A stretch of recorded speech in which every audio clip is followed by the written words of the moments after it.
Entrepreneurship and Cooperative and SMEs Competitiveness Coordinating Ministry for Economic Affairs, Republic of Indonesia, Dr. Rudi Salahuddin. Excellency Director of PKN STAN, Dr. Rahmadi Murwanto, AK MACC, M.B.A, Ph.D. Our distinguished speakers, Professor David Holloway from Murdoch University, Australia, Professor Niaz Asadullah from University of Malaya, Malaysia, Professor Zahirul Hoque from La Trobe University, Australia. Excellency, the participants, our main sponsor, Bank BRI, Bank Mandiri. Before we proceed the program today, we would like to inform about the safety briefing by the Chief Security of Century Hotel, Jakarta.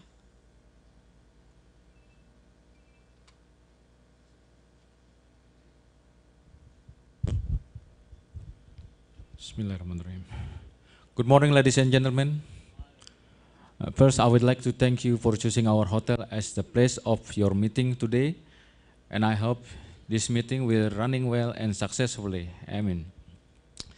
And now allow me to introduce myself. My name is Rian Rahmadi from Security Department, and I'm here to brief you regarding safety and security of the hotel.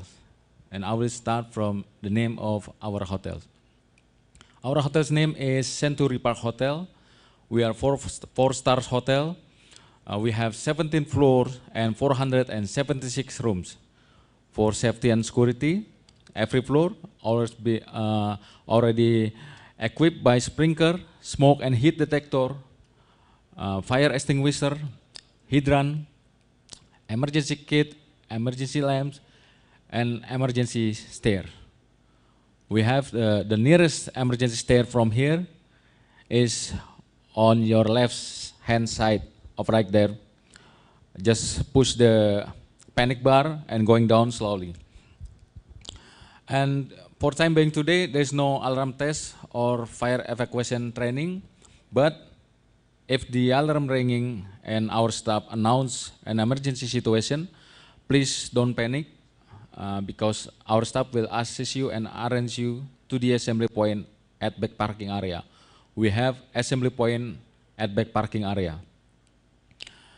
And just for your information, our staff always been training for fire evacuation every 3 months to improve our ability. And I think that's all for safety and security briefing for today. Enjoy your meeting. Enjoy your day. Thank you very much. See you next time.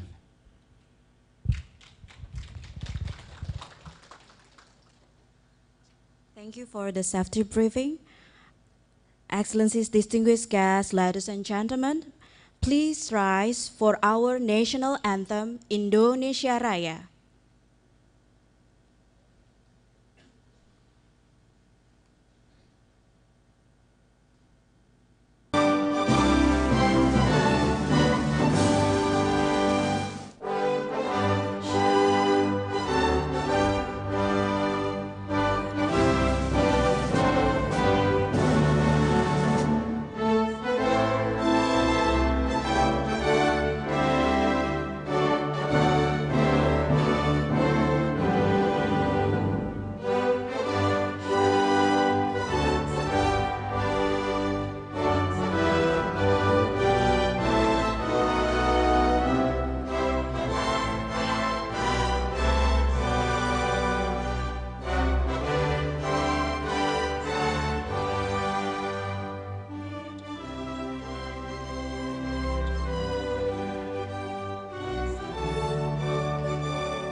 Ladies and gentlemen, please have a seat.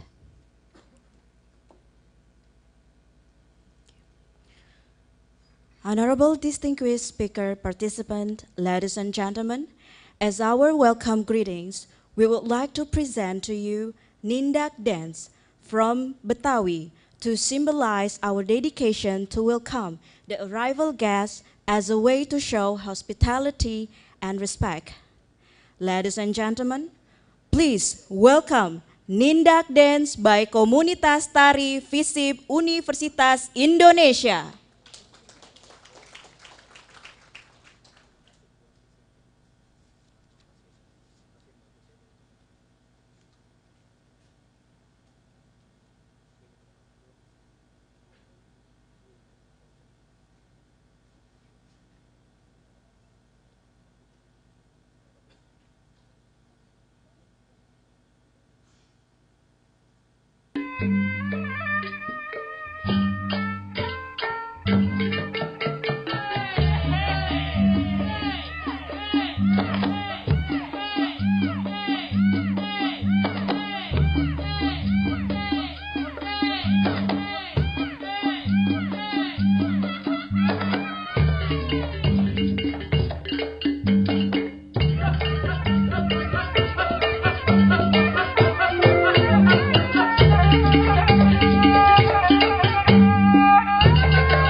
Please give a warm applause.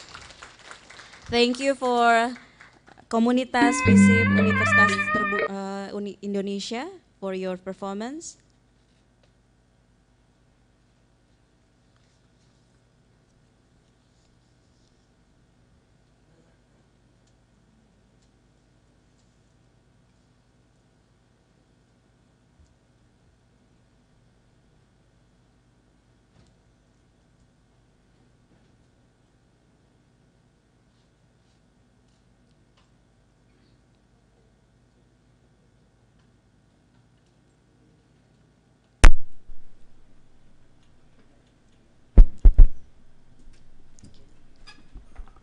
Cik.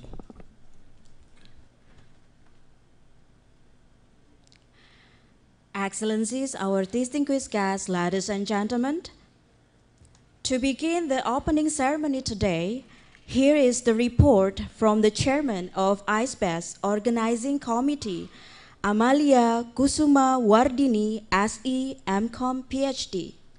Please give a warm applause.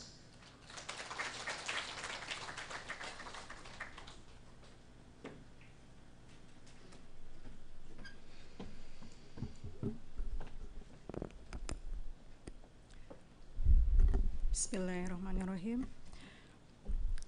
To Honorable the Vice Rector of Universitas Terbuka, Dr. Andes Muzamil MM, Deans and Chairpersons of Institutions of Universitas Terbuka, Conference Guest Speakers, Dr. Rudy Salahuddin, Deputy Minister for Creative Economy, Entrepreneurship, and Cooperative and SMEs Competitiveness, Coordinating Ministry for Economic Affairs, Republic of Indonesia. Professor David Holloway of Murdoch University, Australia, Professor Zahirul Hoque of La Trobe University, Australia, and Professor Niaz Asadullah of University of Malaya, Malaysia. Our sponsors and co-hosts and invited guests and participants of ISBEST 2018. Good morning. Assalamualaikum warahmatullahi wabarakatuh. On behalf of the Committee of the International Seminar on Business, Economic, Social Science and Technology ISBEST 2018, I am more than delighted to welcome all the distinguished guests and participants who have come today at the Century Park Hotel, Senayan, Jakarta. This conference is organized by the Faculty of Economics and Business Universitas Terbuka, Indonesia.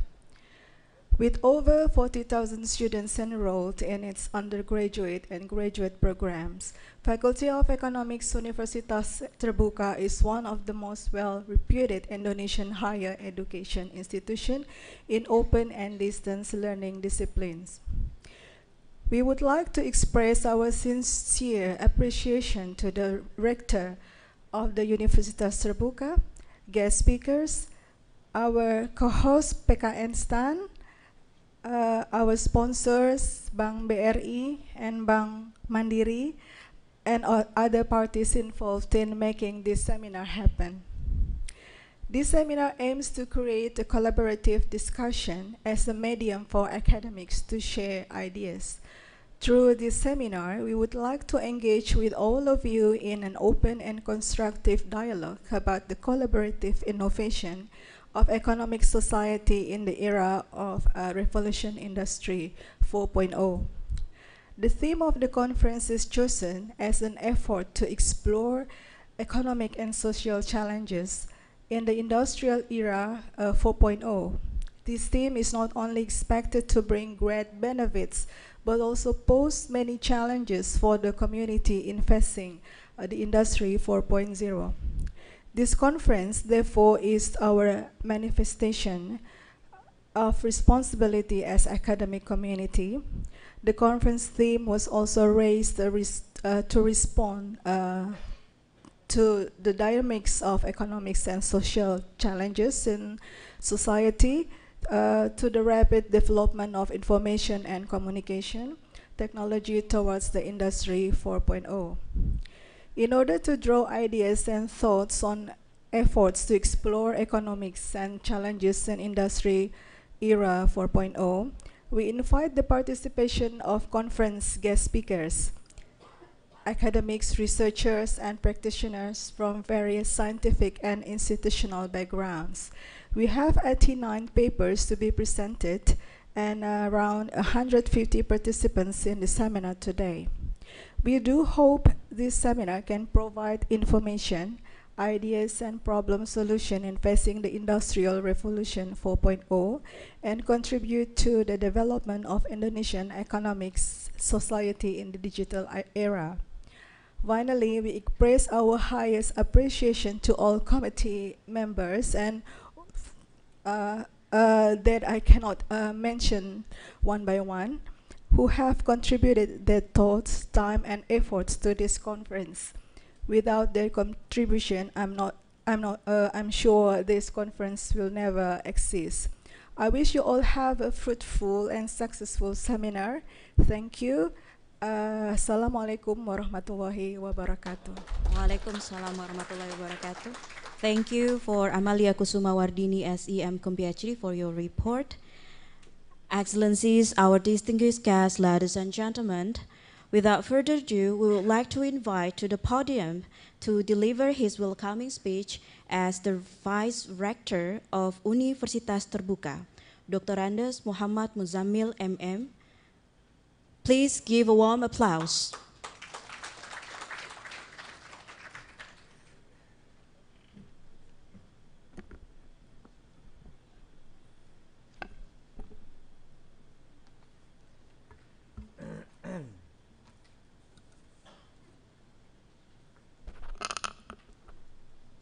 Assalamualaikum warahmatullahi wabarakatuh. First of all, I would like to extend an apology from our rector, who cannot be able to attend this seminar since he has to be in overseas for ICDE conference. Please allow me to deliver the opening remarks. To Honorable Seminar Keynote Speaker, Dr. Rudy Salahuddin, Deputy Minister for Creative Economy, Entrepreneurship and Cooperative Competitiveness, Coordinating Ministry for Economic Affairs, Republic of Indonesia. To honorable speakers for panel discussion, Professor David Holloway from Murdoch University, Australia, Professor Zahirul from Trobe University, Australia, Professor Niaz Asadullah from University of Malaya, Malaysia. To honorable invitation guests, to honorable deans and chairperson of Universitas Terbuka, presenter and seminar participant. Assalamualaikum warahmatullahi wabarakatuh. First of all, on behalf of Universitas Terbuka, it's my great pleasure to warmly welcome all participants of the International Seminar on Business, Economic, Social Science, and Technology. It's also a great honor for us to welcome all our keynote speakers. Thank you all for coming and joining us here today. It's a true pleasure for us to be able to hosting this forum where we could gain and exchange knowledge, especially in the field of economy. Ladies and gentlemen, for this conference, we particularly highlight the issue of collaborative innovation in the era of Industrial Revolution 4.0. The theme is adapted with the technology disruption that has shifted as a result of the Industrial Revolution 4.0. The era is characterized by a fusion of technology that is blurring the lines between the physical, digital, and biological space. Consequently, almost every industry in every country is affected. The disruption herald the transformation of entire system of production, management, and governance. Therefore, it's forcing economic society to re-examine the way to do business and continuously innovate. Ladies and gentlemen, disruption innovation refers to an innovation that creates a new market and value network and eventually disrupt an existing market and value network, displacing established market leaders. Across all industries, there is clear evidence that the technology that underpin Industry 4.0 are having a major impact on business, customer expectation, product enhancement, and collaborative innovation. So it's all about how new technologies are transforming product and services and increase their value. Based on this reason, Economic Faculty of Universitas Terbuka hosts an international seminar with the theme of collaborative innovation of economic society and the era of the fourth industrial revolution.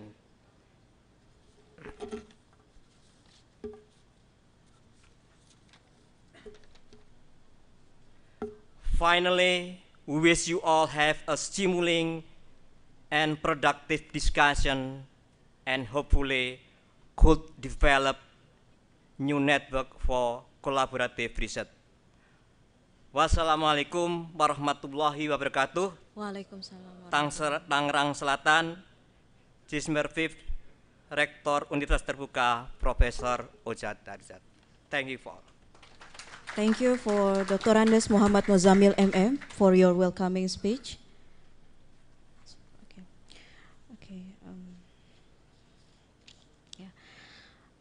Distinguished guests, ladies and gentlemen, we would like to invite to the stage the Dean of Faculty of Economy, Dr. Ali Muktianto, SC, MSc, to escort the Vice Rector of Universitas Terbuka to officially open the ISBEST 2018.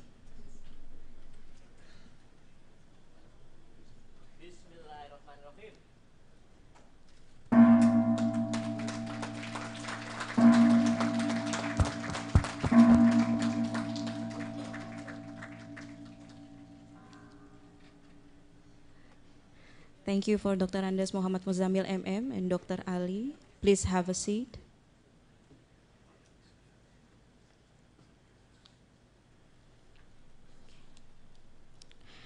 Excellencies, our distinguished guests, ladies and gentlemen, we would like to invite the Director of Politeknik Keuangan Negara STAN, Dr. Rahmadi Murwanto, aka M.A, CC, M.B.A, Ph.D, to deliver his speech. Please give a warm applause.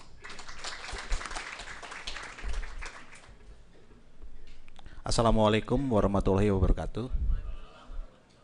To Honorable Deputy Minister, Pak Dr. Rudi Silalahi, Salahuddin, mohon maaf Pak. Our Honorable Keynote Speaker, Professor David Holloway from Murdoch University of Australia, Professor Zahirul Hoque from the Trobe University, Australia, Professor Niaz Asadullah from University of Malaya, Malaysia. Our invited guests, Vice Rectors, Deans, Chairperson of institution under Universitas Terbuka and PKN STAN, presenter and seminar participants. Again, with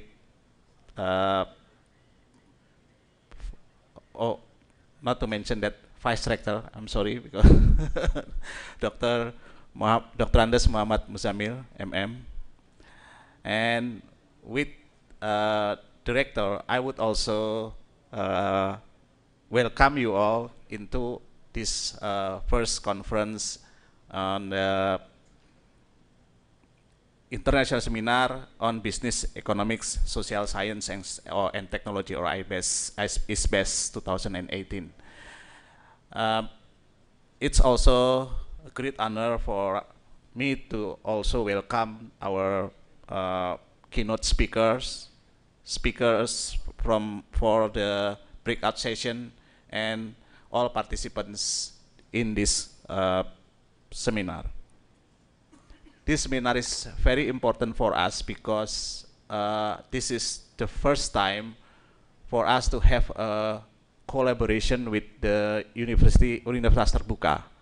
We already signed memorandum of understanding years ago, and eventually we are able to cooperate, and this is the first big event. Although we have some cooperation in the pipelines, but this is the most important for us. So on behalf of PKN STAN, I would like to extend our gratitude and appreciation to the Universitas Terbuka for this event. Thank you. Second, the seminar is quite important for us in PKN STAN because we are a part of the Ministry of Finance. And Ministry of Finance is among the ministries that involve heavily in how to make sure our country able to get the benefit from the Industry 4.0. We are now trying very hard in the Ministry of Finance how to make sure that we develop the capability, move from now labor intensive into much more information technology, focus on the way we are doing business. And we launched what we call internally as Human Capital 4.0 to make sure that we are capable to respond to the challenge with Industry 4.0. So that's why this conference is very important for us. Second, we are also producing many accountants, many public finance officers.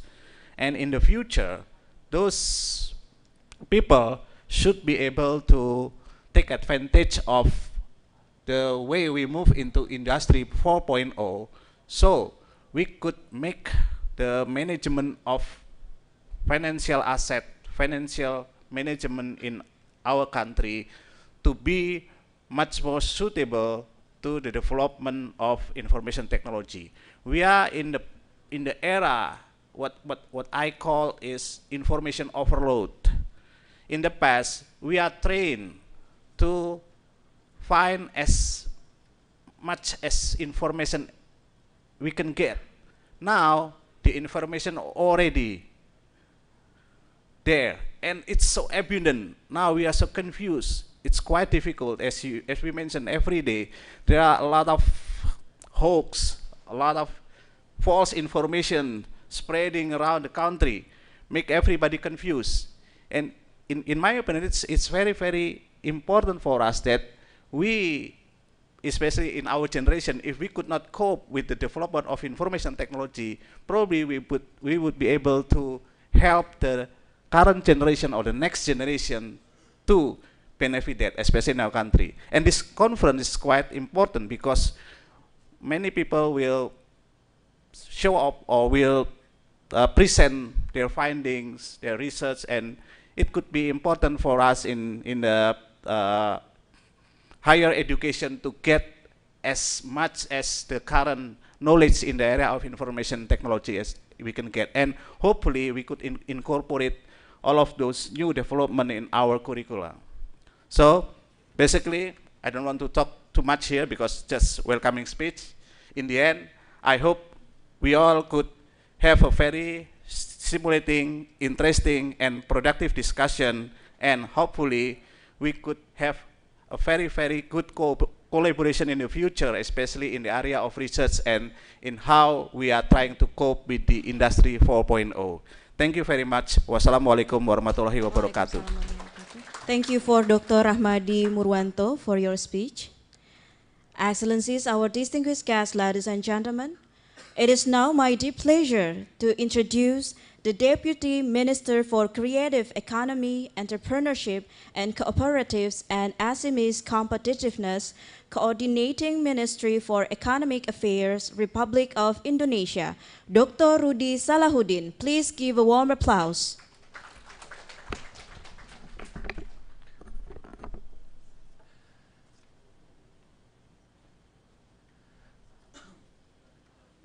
Honorable Bapak Muhammad Muzamil, Vice Rector of the Universitas Terbuka, Honorable Bapak Dr. Rahmadi Murwanto, Director of PK Instan, Dr. Ali Muktianto, Dean of the Faculty of Economics of the Universitas Terbuka, panel speakers, distinguished participants, ladies and gentlemen. Assalamualaikum warahmatullahi wabarakatuh. A very good morning to all of you. First of all, I would like to express my appreciation to Universitas Terbuka for organizing this event. I believe that the discussion in this event will provide very useful insights and views for all stakeholders to develop innovations in the era of the Industrial Revolution 4.0. Let me take this opportunity to convey our commitment, the government of Indonesia, to continuously support the innovations in the era of the Industrial Revolution 4.0. Distinguished ladies and gentlemen, the world is entering the Industrial Revolution 4.0, also known as the era of the digital technology-based industry, or the digital economy era 2.0. In this era, we cannot rely solely on natural resources and the manufacturing sector as the driver of economic growth. The utilization of mobile internet, Internet of Things or IoT, big data, artificial intelligence or AI, cloud computing, and blockchains are becoming more and more important in our lives. The needs to develop technology and adjust human capacity become crucial in this era. As pointed out by the World Bank, digital comes in a full package, the benefits and also the challenges. On the bright side, digital can increase efficiency, reduce information cost and asymmetric information, and at the same time introduce innovation and promote inclusiveness. But there's also the dark side of digital. The winner-takes-all scheme is raising concerns about power or resources concentration that can create monopoly if not managed carefully. Automation without skills will create inequality. To get the truly benefits of digital, we need to be more agile to take every opportunity that digital brings with capacity to manage it wisely. Ladies and gentlemen, technology development has disrupted various aspects of our daily lives. It happens in the transportation, entertainment, and also communication sectors. The disruption is also raising several issues, such as maintaining the level of playing field, the possibility of monopoly, and shifting of workforce. There is always pros and cons about the change. There are people denying the change, and there are people embracing the change. However, we need to understand that the change is real and it's happening. The dark side of digital is not supposed to make us, including the government, reject and inhibit the innovation. Changes and disruptions that happen in previously developed sectors can become lesson learned to the government and industry to encourage digital adaptation in other sectors. From economic side, digital development has become a catalyst for the growth of various business platforms.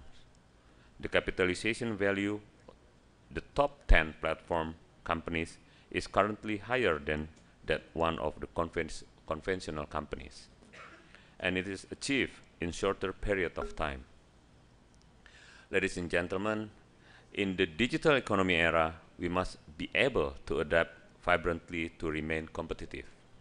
We need to consider several things. First is the mindset. It needs forward-looking thinking and open up to changes. The second one is collaborations becomes very important. Third, database need to be developed. In the digital era, data serves as a basis for profiling the industry so we can have better understanding, which is beneficial for policy making. And the fourth, there is no need to put online and offline business in the opposite polar. Collaboration between the two will provide greater benefits. There are several aspects that are required within the framework of digital economy development. There are ICT infrastructures, logistics, financial services, and payment systems, as well as digital literacy to boost digital adoption. The development of these four components need to be supported by human resources, as well as government policies and regulations. The presence of qualified human resources is needed to manage disruption and take advantage of opportunities well. Ladies and gentlemen, talking about the e-commerce roadmap 2017-2019, our digital economy of today is mainly supported by e-commerce. We have seen the increase of transaction value, adoption rate, and its impact to the society and business sectors in the last 2 years. However, there is nothing simple about e-commerce. There are interdependent issues behind it, such as ICT infrastructures, consumer protections, cyber security, logistics, funding, taxation, and also human resource development strategy. As our commitment in supporting the development of digital economy, in August 2017, the government released the Presidential Decree number 74 of 2017 on the e-commerce roadmap. Basically, the roadmap is an action-oriented plan that guides government and other stakeholders in e-commerce development. There are 62 outputs to be delivered until the next year or 2019. The roadmap values opens to all parties, legal certainty and protections, increase e-commerce players' capacity, and prioritize and protect national interests, MSMEs, and also startups. Ladies and gentlemen, the progress of a roadmap a year after its launch, a number of outputs have been delivered, and some are still in the process. We also recognize that we need to broaden up the scope, not limited only to e-commerce, but to get a fuller benefit of digital economy. As part of evaluations, we noticed that e-commerce development is still concentrated in Java Island so far. More than 70% of the parcels goes to the people in Java. At the same time, more than 88% of parcel is originating also from Java. We also noticed that we still lack of makers or producers. Therefore, only a few local products is listed in the e-commerce marketplace. The competitiveness of SMEs and local products become our focus in developing e-commerce. We are happy that the same concern is picked up by the marketplace. We know several marketplaces have programs to search for fresh makers and to educate makers to go online. On the other hand, we also notice that we are quite comfortable with our own market. We also need to think about going global, how to grab global market. We understand that our SMEs have limited capacity to compete in the global market. But we believe that collaboration with e-commerce platform will help some parts. Ladies and gentlemen, from the implementation of the roadmap, we learned that digital economy is a potential instrument to promote inclusiveness. The rapidly growing e-commerce marketplace, fintech, and ride-sharing have succeeded in creating new opportunities, jobs, even financial inclusion. But then again, we cannot stop at these three sectors. We should explore other sectors such as education, health, and also agriculture. Understandably, these sectors have different challenges. Digital use in the agribusiness sectors, for example, is experiencing logistic problems and digital adoptions by farmers. Thus, more effort is needed to improve the digital literacy of society through social engineering. Ladies and gentlemen, another lesson learned is the need to collaborate. There are at least three sectors involved, namely the government, players, and academics, as well as the industry. Here we describe some of our collaborations. The government intends to provide enabling environment for the marketplace and players. Level playing field, cross-border, and SMEs empowerment are issues that the government is working on right now. To help the government in formulating policy, we need cooperation from the players, specifically from the marketplace, to share data that can help us to profile the industry. On top of sharing data, the marketplace is also educating SMEs on e-commerce related skills, such as packaging, marketing, and so on, as well as basic administration activities such as a bookkeeper. The other collaboration we have is with the academics and industry for digital talent and workers. Principally, we know that developing e-commerce ecosystem needs support from stakeholders. That is why collaborating among actors is a must. Government support is only part of our collective efforts. The government is committed to develop e-commerce as part of digital economy strategy.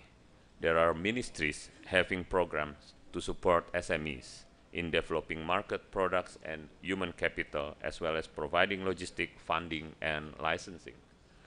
On top of that, we are finalizing the government regulation on e-commerce to provide certainty and legal protections, ensure business opportunities for all parties, maintain level playing field, protect the consumer while keep prioritizing national interest.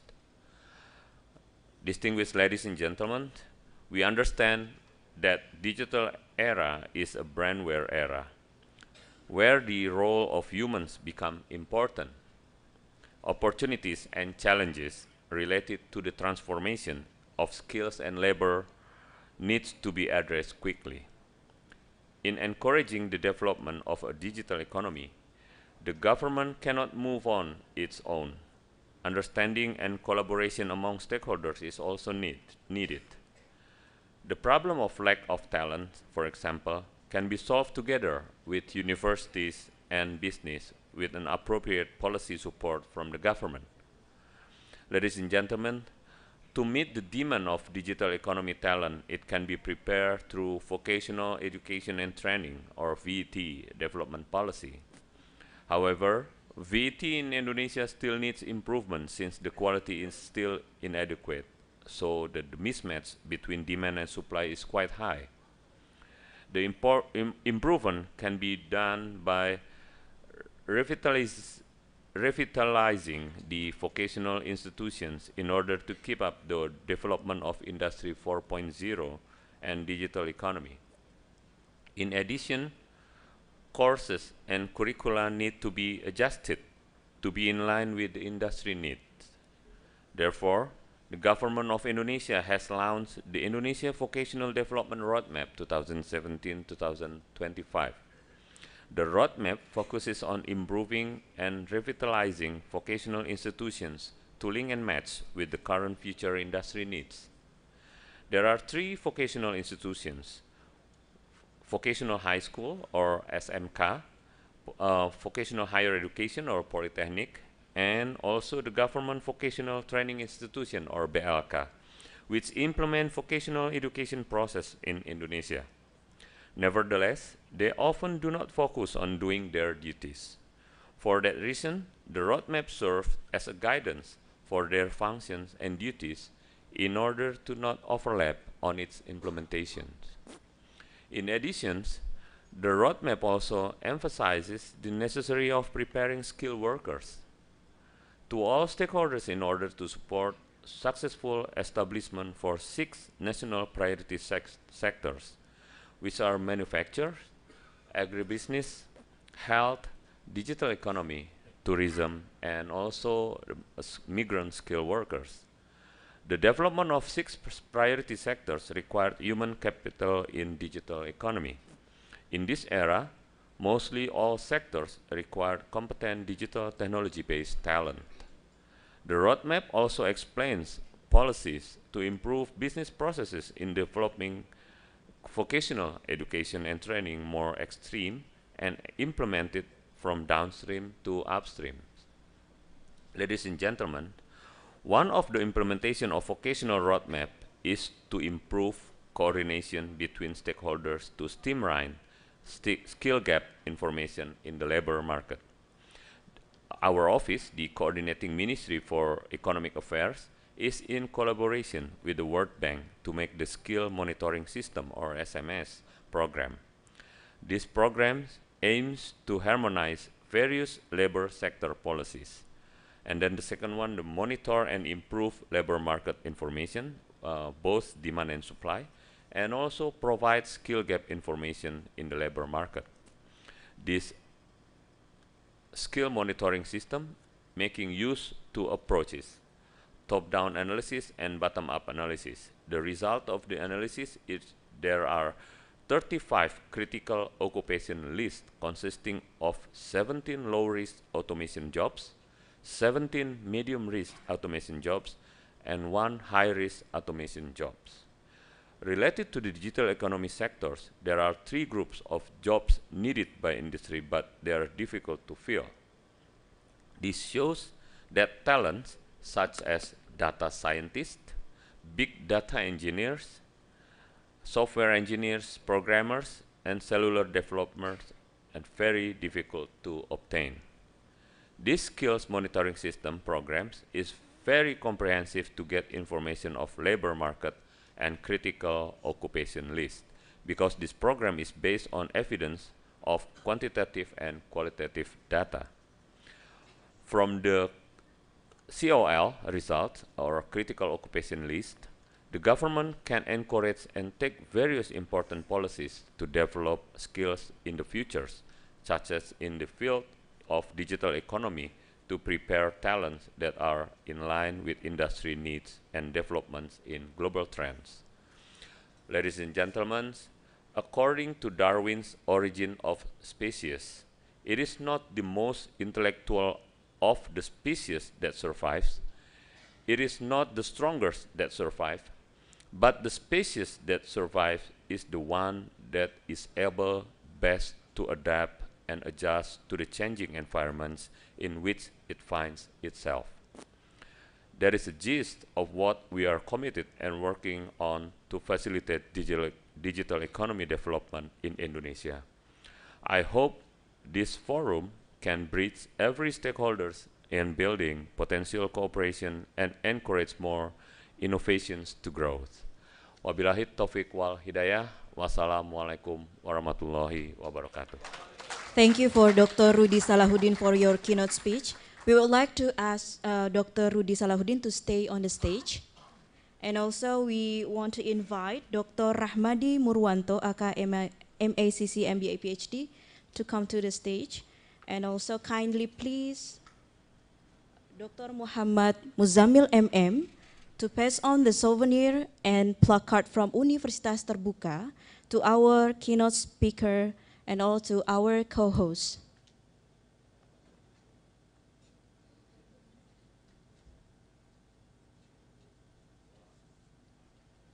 We are pleased to announce to Dr. Randes Muhammad Muzamil MM and Dr. Rudi Salahuddin to take picture together on the stage with the placard and souvenir.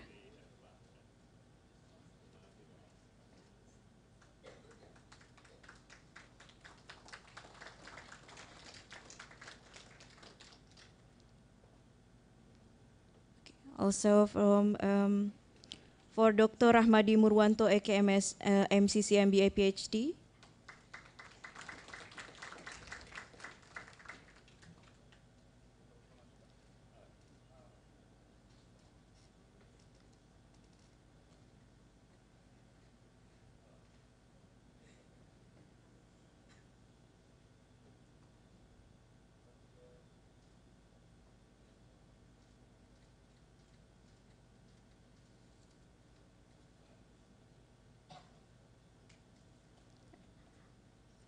To the keynote speaker, our Vice Rector, and also our Dean, Faculty of Economy, and also the Director of PKN STAN. Please have a seat.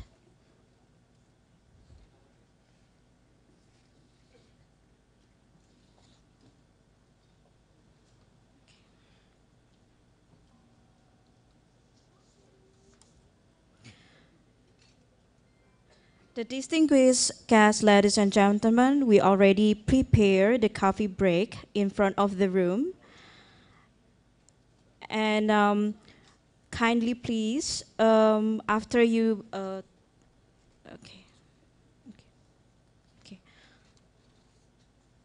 Okay, the staff of the hotel will prepare the coffee break to all the presenter into the room. So kindly please to all the presenter to stay on the room, because we will continue our program to the panel session.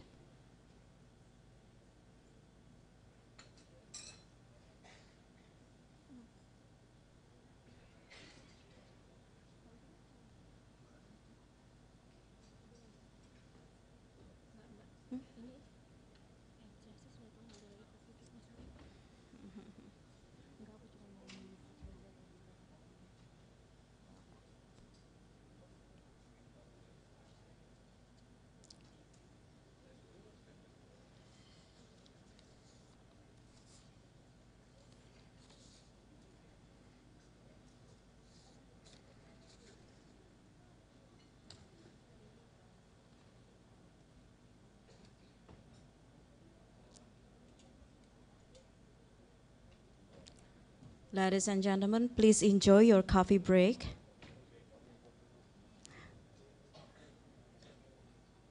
We still prepare our panel session.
Cek, satu, dua, cek, cek.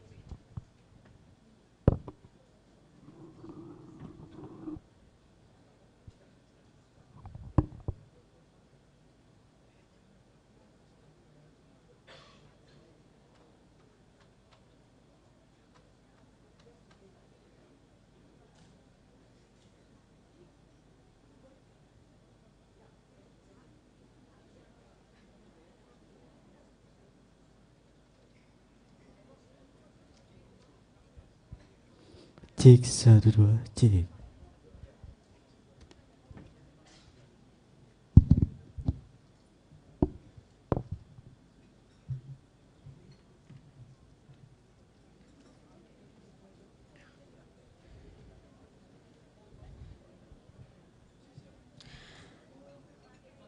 Excellencies, ladies and gentlemen, now we come to our main program, plenary session, who will lead by our moderator, Dr. Gorky M. Sembiring, MSc, as the staff of Research and Community Service Department, Universitas Terbuka. Please give a warm applause. Terima kasih Bu. Assalamualaikum warahmatullahi wabarakatuh. Good morning Bapak Ibu sekalian. I think I have to explain first that I will call you Pak. Pak mean, it comes from Bapak, but we make it shorter. Pak means sir, but not from England, the sir. This is from original from Indonesia. Yes. I talked this morning with Pak David. Pak David will share his experience on the university governance related to Industry 4.0. Let advise me, 4.0 or 4.0? 4.0, okay. So after O, M N O P, not with 0, 1, yeah. Okay. I won't introduce you to anybody here because you are very famous in your field of study. But I would like to start the discussion this morning before you presenting your papers. I would go to Pak Niaz Asadullah first. How you respond to Pak Rudi Salahuddin's speech this morning that Indonesia will fully support as a result of Industrial 4.0, and at the same time, how you respond, how to adopt, because the great people in one countries, how they adopt the turbulence in relation to, because you are talking about human capital and technology, the race between them. Please. Thank you so much. So I really have to start by thanking the Honorable Minister because he has delivered 20% of my lecture already. And he has started by kind of hitting the nail on the head when he singled out human capital development as at the heart of the government's strategy to prepare for the future of technologies and IR4. So your second question was that, well, you know, how does the government go on to do about it? So how do we leverage the education system to future-proof Indonesians, to prepare them for a labor market where they will be resilient to new technologies? You will have to wait for my lecture where I will answer this question. Okay, no problem. Because that will be that's good. So I hope this offers a little bit of incentive to the Honorable Minister to stay back till I finish Okay, my thank you. Thank you. Terima kasih, tepuk tangan buat Pak Niaz from the University of Malaya, Malaysia. Oh, by the way, what is your major? I'm an economist by training, but my specialization is economics of education and skills. Economics Economics of education and skills. Yeah, we are on the right boat then. It's okay. Now, Pak David, Pak Hoque will talk about the Industry 4.0 related to SDGs and how you, as Australians in your university, to respond. That's one related to our Deputy Minister speech this morning, what would be you emphasized? Good morning, everybody. Look, one of the things I think that's really important in what we see around the next phase of the Industrial Revolution is, and I think Niaz has got it on the head, it's human capital and how we use human capital in organizations. I'm going to talk, first of all, about university governance and human capital in universities and the problems around decision-making and budgets, and how, in fact, we can actually utilize human capital to make such organizations work more effectively. I think the big challenge for all economies, Indonesia included, is how to make the transition to the next phase without major disruption to employment patterns and to the future of each of those nations. We are facing significant challenges, particularly as we move into robotics and artificial intelligence and the impacts that will have on major economies. We do not know at this point in time what the impacts will be 10, 20, 30 years from now. We need to plan right now for what those potential disruptions will be. Thank you. Big hand to Pak David. And Pak Zahirul Hoque. You will be talking about Industrial 4.0 related to SDGs. And what was your impression when you see the e-commerce pathway or roadmap delivered by Pak Rudi Salahuddin for our context today? How to make economic society better and also for Indonesia. Thank you. I'll be talking about the SDGs and the Industrial Revolution 4 and how they impact on the economic society as a whole. But I quite agree with the Minister that he has already said about the collaborations. I think the collaborations among various stakeholders is very important, like collaboration between industry and the academics, the universities, collaboration between government and the industry and the academics, university sector. So we have to have some kind of is a different mindset culture that without collaboration we can't attain anything. So, and I will be also talking about how SDGs and Industry Revolution 4 could have impact on our education sector, like the curriculum development, the academic environment, research, and scholarship activities. And as Niaz said, better not to say too much now, because I will be talking about those things in details. Thank you. But your personal opinion before the presentation? I think my personal opinion, I've been doing the similar sort of presentation for the last couple of years. Yes. My background is government financial management, public sector accounting, and organizational change. I think it's the digital disruption, and because of the Industry Revolution 4, and we talk about cloud accounting nowadays. We don't have to have a, I think when I teach my students, I say, okay, we don't need any accountant anymore. Accounting needs to be kind of strategic managers. They need to understand how we can interpret accounting information in the era of Industrial Revolution 4. And we talk about cloud, everything, and e-drives, e-commerce. So I think it has huge impact on our education sector. This is why we need collaborations among all various stakeholders. Thank you. In the middle of his presentation, Pak Rudi says two things that very attract me. The first one, we need to develop human capitals in terms of skills. And the second one, policy and regulation. What your response to those two things? I think that they're both highly related. Yeah. Because human capital is the backbone of anything. And so we need to develop a kind of people who can adapt. I think I quite like the Minister mentioned about Darwin's quote. I think it's, I use this quote in one of my papers as well, that okay, good. we need to be adaptive. Yes. Because you never know what's going to happen tomorrow. Yeah. So everything is very uncertain. So I think it's, this is why we need to be adaptive in terms of technology, in terms of delivery. More agile, according to Pak Rudi just now. That's right, yes. So I think that's important. Okay, let's now invite, first of all, I would like to invite Pak Zahirul first, and then later on Pak Niaz, and then Pak David. If you want to stay over there, is it okay? It is okay, but yeah, one by one. But I mean, we are inviting now Pak Zahirul first. So our big hand to Pak Zahirul for his presentation. Please, Pak. Yeah.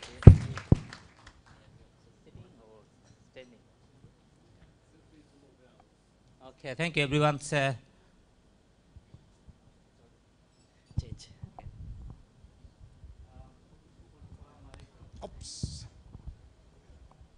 Assalamu alaikum wa rahmatullahi wa barakatuh. Good morning to you all, and Honorable Minister, Rector, the Dean and Chairperson of the conference, and distinguished keynote speakers, honorable guest and participant, and good morning to you all. And I think I quite agree with the Honorable Minister. You have already touched on some of my topics. So, but I'll start looking at the things we need to be looked at when we talk about Sustainable Development Goals, Industrial Revolution 4, and the higher education sector. And as you can see, I represent Trobe Business School, and we have a big slogan there, all kinds of clever. This is our strategy as the international business school, that you have to be clever in all kinds. It's not about that, okay, you have expertise in one sector, you don't know about any other sector. So all kinds of clever is our slogan. And so we develop our curriculum looking at various issues in the industry, various society, so that students can understand everything surrounding their education and surrounding the environment. So as you can see, the title of my presentation has 3 aspects: Sustainable Development Goals, Industrial Revolution 4, and their impact on the economic society as a whole. Let me start with introducing you. I think I know that we are aware of what is Industrial Revolution 4. I think it's because this is my context and for the whole talking. So it's a kind of, we are now in the Industrial Revolution 4, where we're talking about, as I said before, cloud accounting, cloud computing, and digital disruptions. It's all about big data nowadays. And I will show you the various stages of Industrial Revolution. And it's all about doing everything now invisibly. Because nowadays you don't have to have an office to do things. And maybe in the future, we don't need any classroom. I just like to, it's very relevant. At Trobe University, when I was the head of department for the last 3.5 years, and for accounting degrees, we don't deliver any traditional lecture anymore. So we get rid of traditional 2-hour lecture. So we used to have 2-hour lecture, 1-hour tutorial. And so we don't have any traditional lecture. What we have workshops. So we have everything online. We record our lectures, and students are supposed to be coming to the class after listening and watching our video lecture, and then we discuss what we already have online. So as you can see, so what we call is flipped classroom. Yes, so it's the change. And some students, they don't like traditional lecture because it's boring, 2 hours, without any interactive sessions. And we have also reduced our class size. We used to have a lecture for 300, 400. Now we have a 40 only. In one workshop, we have 40 students. So you can see it has huge impact on the university sector, Industrial Revolution 4. So what we really, second slides, as you can see, that I'll be talking about a number of issues. What Industry 4 can do for SDGs is very important. And how Industry 4 affects the achievement of SDGs goals to have a better economic society. I think it's very ambitious, whether how we can define better economic society. And how they impact the higher education sector, and also because my background is accounting, I'll be talking about how they affect accounting, education, and professions. Let me show you the industrial revolutions we had so far. As you can see, the first industrial revolutions, we had mechanizations through water and steam power. Think about traditional railway engine. We had steam engines and so on. So it was a kind of mechanical environment. And then we have mass productions and assembly lines powered by electricity. Think about the manufacturing of cars. And now we have the third industrial revolutions. We have computerizations and automations, and people talk about automated factory. Now we are in a smart environment, and that we have a smart factories. As you can see, we have cloud computing and cognitive computing. Cognitive computing is very important. We have to study human behavior and how computer can study human behavior, and then and the robots can study people's mind. So we need to, when you talk about human capital, we need to understand what people think about a particular issue. So we have to have that side of culture. So just to give you a brief background to Industrial Revolution 1, as you can see that the traditional was that, okay, people have a skilled manpower making goods by hand. It's like our traditional handlooms and other factories. Now it goes to traditional water-generated steam engines. The second industrial revolutions, as you can see, we have a 1913 Ford manufacturing automobiles. They use assembly line to put together all supports for creating or manufacturing a car.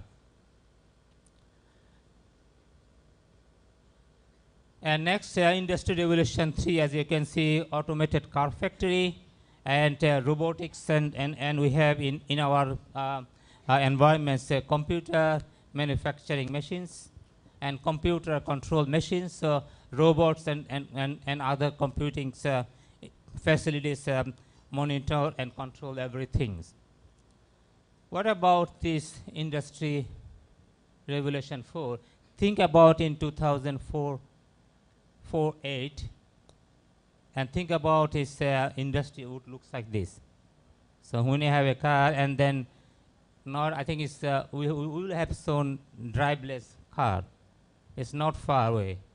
Maybe in 10 years' time, you don't have to drive your car, and you don't have a huge traffic here and everywhere. So what will happen that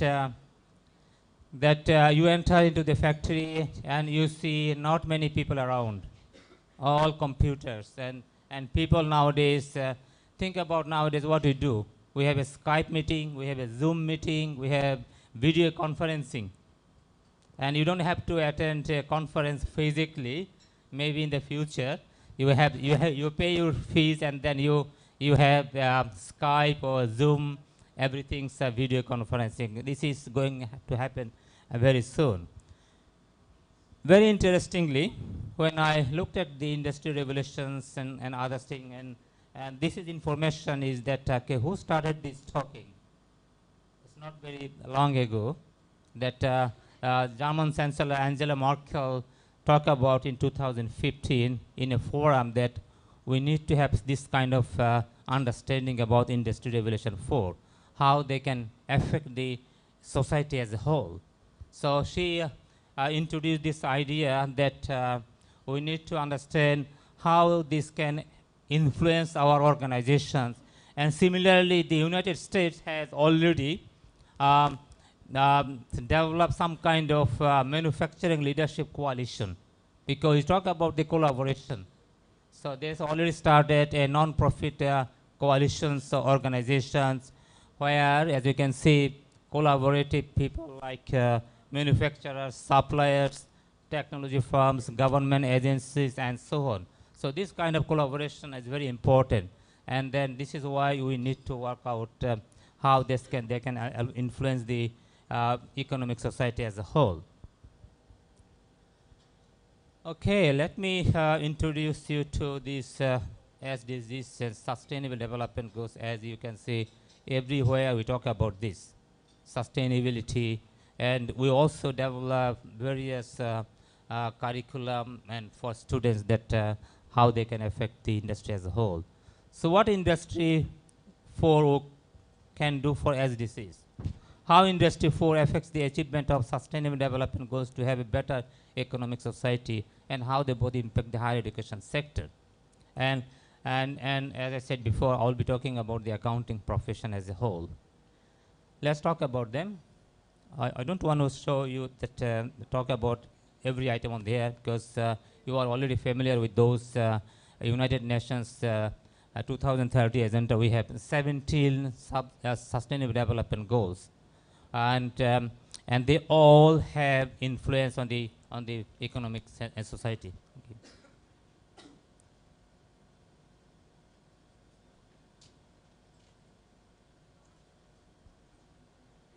The whole idea of sustainable development goal is to have a better economic society. This is the key outcome that as we know that one of the SDGs is the education. So education for everyone, and it's a dream for us that we don't have any poor people anymore in the near future. So we all have developed countries. So we don't have any least developed emerging countries, you know. So that's the dream. So I think it's. I'm not sure whether we can achieve that goal in 100%, but we should be trying our best to have reasonable kind of achievements in those sustainable development goals. Let me talk about this thing about the various development goals that, as I said, number 4 is the quality educations. Why we need quality educations? That's really important. It's not about quantity, how many students we produce a particular year. It's not about how many students we have enrolled. It's all about how many students can be graduated with a quality education. Quality education means that it has impact on the economic society. The students can contribute to a better economic society. The next slide. Okay, this is the declarations we had in a forum in 2015 that the countries when they get together and then committed to this kind of environment. Okay, we have this by 2030. By 2030, we have no poor people anymore. It's close. Yes. It's not far. But I'm very positive that because we never thought about, say, cloud computing. Because nowadays we don't carry any USB drive. We don't carry any PowerPoint presentation because everything's on now cloud, isn't it? And to think about even 2-3 years ago, in a computer we have a hard drive. You don't need any hard drive anymore. So you can work out with anyone on cloud drive. And university has a also drive and all kind of things. So I think you never know, by 2030 maybe we'll have at least something and to celebrate that we achieved some goals of the SDGs. Okay, next slide. Okay, let's think about how we can relate Industry Regulation 4 and SDGs. That our Honorable Minister also talked about the digitalization and disruption technology. And as you can see, they're highly correlated, because Industry Regulation 4 talk about technology, talk about big data, computer, and they're really very important for everyone to communicate together. That how automations, how digital technology can influence most of the sustainable development goals, and also discuss about the quality education. I'll talk about this in a moment. So who's going to run the timing? So how much time we have? Thank you. Thank you. So what I said that, and I found a study done by United Nations Industrial Development Organizations, so the key idea of that study was, okay, how Industry 4 can have influence or impact on the better economic society. So the statement they make that Industry 4 has the potential to produce innovative solutions to global issues. Global issues is the better economic society, and then that's the important message for us. So sustainable development's goals have very highly related to Industrial Revolution 4, because we talk about energy savings, we talk about better economic society, and we talk about information and communication technology. So what the study found that we need to have some kind of enhanced information. And I said before that it's not about having enough information, it's about how we can use this information. I think it's the, someone already mentioned about that information overload. So we need to be very careful how much information we produce, and who is going to use those informations. And we need to produce people who can understand cloud computing, so people understand how to use information for the better economic society. And the study also has some recommendations, for example, that countries should provide a suitable framework for conditions for innovation while protecting existing standards. I think we have disruption technology, isn't it? So I think it's very important that when you have innovation, it affects the current environment.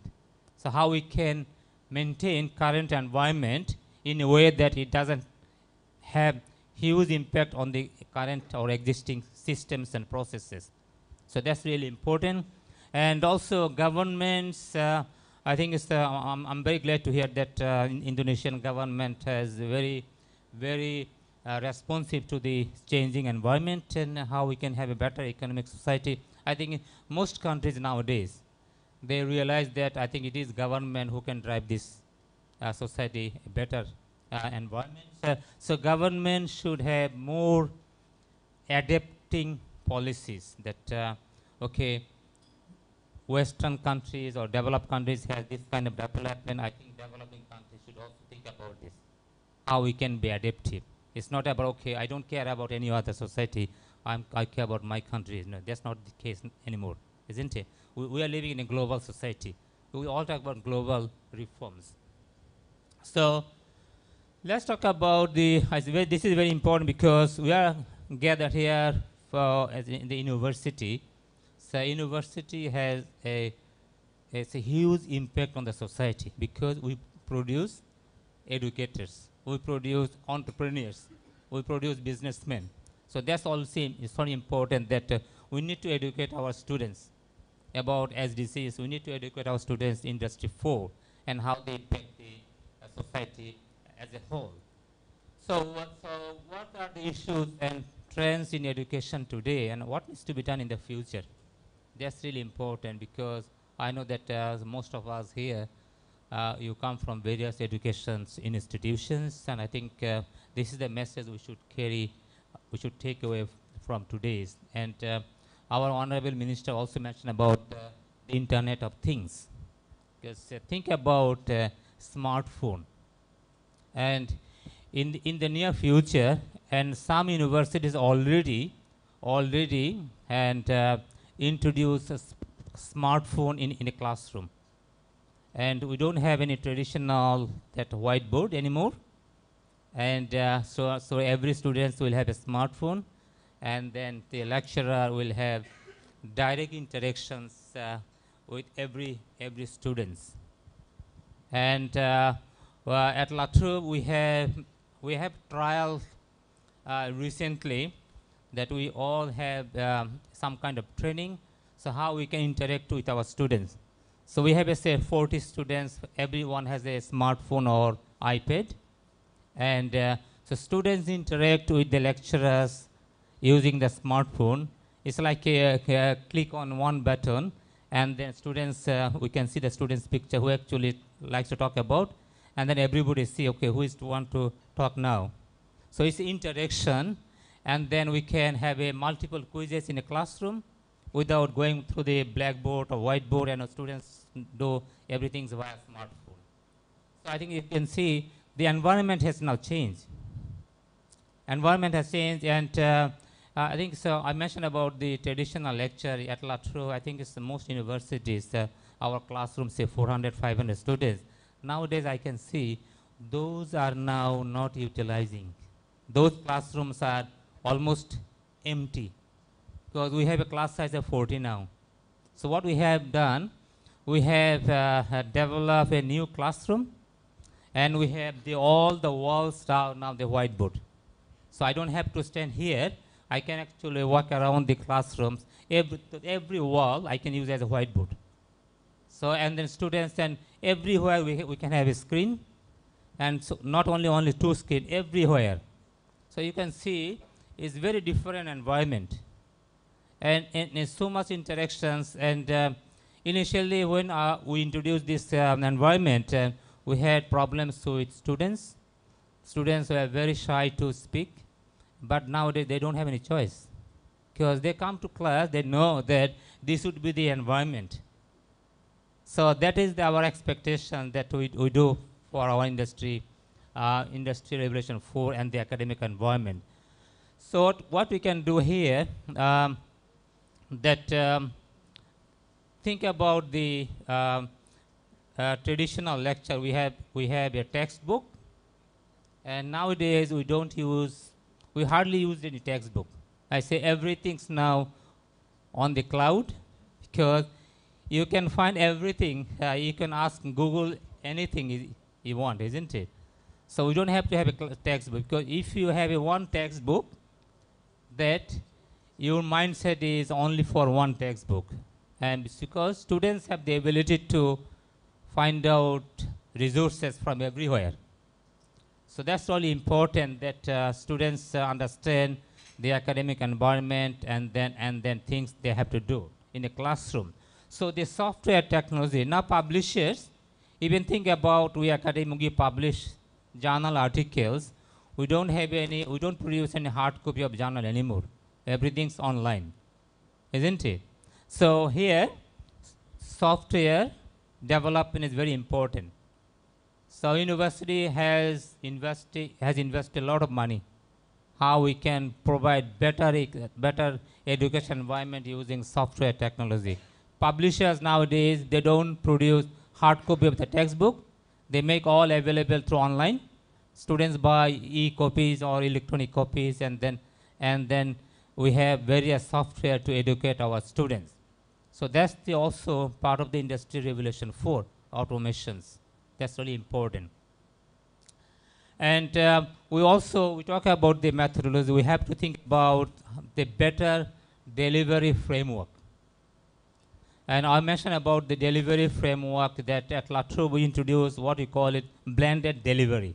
Blended delivery framework is a combination of online video lectures and audio lectures and the face-to-face interactions with students. And so we give students the ability to understand the better education environment. We give students empowers to take their own responsibilities. It's not about that, okay, we tell our students, okay, these are things you have to do. We ask students to take the responsibilities for their own learning. That is the new society. Because think about, say, 10 years, 20 years ago, you stand here and you ask students, okay, you do this, you do that. And they have no choice. And some universities, I can't tell you the name, that you don't have a very specific degree, say Bachelor of Accounting or Bachelor of Business. Student will choose the particular subject they like. So we have a, say, long list of subjects, and we say, okay, if you want a graduation or if you want a bachelor's degree, you have to do, say, 14 or 15 subjects. And we tell them, okay, maybe 4 or 5 core subjects, and then rest of the subject will be chosen by students. So they can choose subject from engineering, they can choose subject from IT or businesses and accounting, then they can pick up their own degree. It's already started. So think about this, and in the 10 years term, I can see that we don't have any specific degree. Students, okay, I like to do say art, I like to do say cognitive computing, and I like to have a combination of everything. This is what is going to happen because of the Industrial Revolution 4 and beyond that. Okay. Let's move on to our next slide. I have another 5 minutes. Okay, so what I can see, we need to have the whole school approach. I think it's when we say whole school approach, it's like interdisciplinary perspectives. And because of the time, so what I can see is like, think about the accountants in 5 years, 10 years ago, we educate our students bookkeeping, how to record business transactions. Nowadays, students, computers can do everything. We don't have to teach our students their debit and credit and then how to record business transaction, because computers can do everything. So what we need to educate our students, how to interpret accounting and business information. So that's really important for them to look at the whole education sector. See, it's a kind of whole school approach. It's not about very basic disciplines oriented educations. And the whole idea is to have a sustainable and resilient world. Can I move on to the next slide, please? So let me talk about briefly how Industrial Revolution 4 and SDGs have impact for accounting educations. Think about traditional financial literacy that, as I said, think about traditional financial statements, balance sheet, income statements, and other stuff. So it has now changed from narrow technical skills to a broad scope multidisciplinary skills. And I'm sure, I think in Indonesia is no exceptions. If you look at Western developed or Western nations, if you look at the job advertisement for accountant, and you hardly find that they want any accountant anymore. They don't say it's accountant. They say finance function. So accountants function or becomes finance function. And even at our university have an accounting, we don't call them accounting division, finance. And the job title is now become business finance partner. Business finance partner. So accountants become now partner in the decision making processes. So they are also part of the organizational decision making process. They not only provide information, they also participate in the decision making process. So they become partner. So think about how they influence our education sector. It's very important that some of my accounting students say, okay, why you should be studying accounting? Because people don't call them accountant, isn't it? So I think that's really shocking for some students. And recently I've done a study. I haven't published yet that I looked at global job advertisement for accountant. So most of them, they actually talk about that accountants now become more a strategic partner. So more finance, more strategic. So that's really important. They need to have a multiple skills. That it's not about computing skills, is all about analytical skills.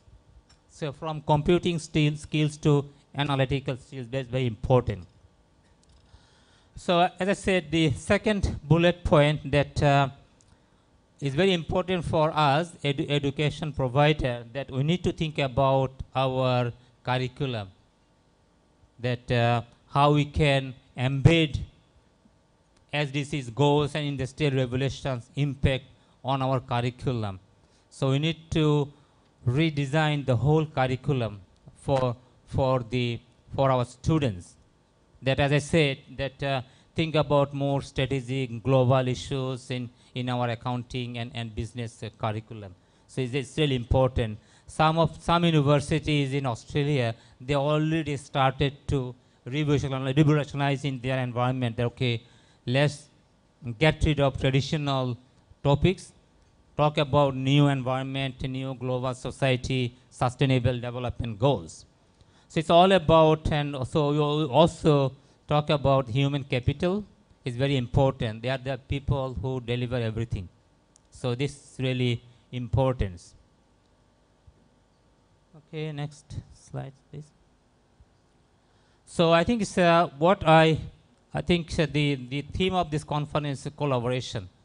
This collaboration is very important, say, for the university sectors, that we need to educate our learners, we need to educate our teachers, we need to educate our related staff.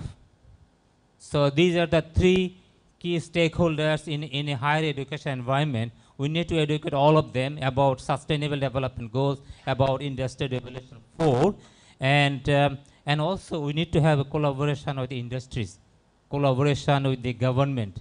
So government has a significant role to play in the whole process, that how we can have a better economic society through collaborations. And so we need to include SDGs goals, competencies in our learning environment, and you also need to talk about what employers really want from our graduates. So that dialogue collaboration is very important. We do it very often at the university sector in Australia. We have industry forum. We invite them to come to our class and tell our students what they want from their our students. So this is the collaboration we need in this sort of environment, and if we want to achieve a bigger impact. So I think we also talk about artificial intelligence, and as I said, and some of the rovers can study human behavior. Then so we can use computer, we can use robots. Okay, what students want, what employers want from us for the graduations. Okay, let me finish off this. I think it's maybe because of the time, but this is what I found through my research, that I think it's the Honorable Minister also talked about mismatch. He used the term mismatch. I think it's, if I look at the current environment, I can say it's a mismatch, because we don't talk much with our industry partners. We don't talk much about, even with our students, what they really want from us. That's right, yeah. So that's really important, that and also think about here, even I'm originally from Bangladesh. In Bangladesh, we have about 100 plus private universities. 100 plus private universities, where in Australia we have only 2 or 3 private universities. So think about, because nowadays, if we focus on more quantity than quality, then how are we going to achieve the better economic society? So that's the quality of education, quality. So the government should be looking at this very seriously. I think it's even think about Bangladesh. If 100, I know this population is demanding, but why we should have 100 private universities? You know, too many students. You know, we don't need. Think about Western countries. They say, okay, we don't need everyone to go to the universities. Okay, some people will go to the university. Some students, they will go to the vocational trainings. You know, they can learn how things be done.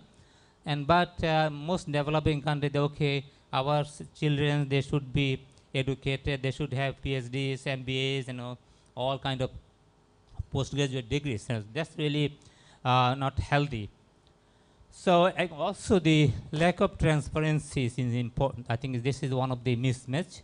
We don't explicitly say what we do. So governance, think about governance structure. We are not transparent about our accountability. And think about in education environment, we have performance evaluation process for academics, performance evaluation process for general staff, and students rate educators' performance. So these are very, very important, that how we can have a very effective environment where we focus on quality rather than quantity. I'm almost there. So maybe can we have the last slides just to finalize? Yeah. So what I really understand that I know that Indonesians, I think this university also going for open learning environment and digital educations. So what I like to really say that okay, we need to change our mindset. As an educator, we need to think about our students, what we really should be delivering to our students, and what sort of research we should be doing. Because think about your research. I'd like to say just 1 minute that in Australian universities and in government has funding policy on education institution that okay, you have to, your staff should produce research which have impact on the society. So research impact is very important. It's not about how many publications you have. It's all about how many industries or how many people have used your research results to change their environment, to change their policy.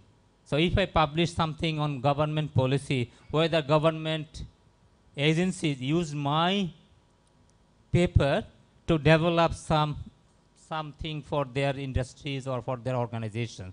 So it's the research impact. So I think university sector should be focusing on not only quantity of publication, should be focusing on quality of publications. This is why we say, okay, you have to publish in those ranked journals. I think it's, think about traditionally, nowadays we say, okay, why did you publish? But think about when I did my PhD at Manchester, we talk about, okay, what is your paper about? What is the paper talks about? Nowadays, okay, why did you publish? Did you publish in A-star journals or A journals? So that's the, I think that's the fundamental issue we need to address in the education sector. And thank you everyone. And assalamualaikum warahmatullahi wabarakatuh. Ya, terima kasih. Bapak Ibu yang berlatar belakang akuntan di sini, akuntansi, program studi akuntansi banyak ya? Oh, some of us from accountants. So I think we get some insight, good insight from you that we have to not only to change the substance but also the names, not accountants anymore. Okay, good.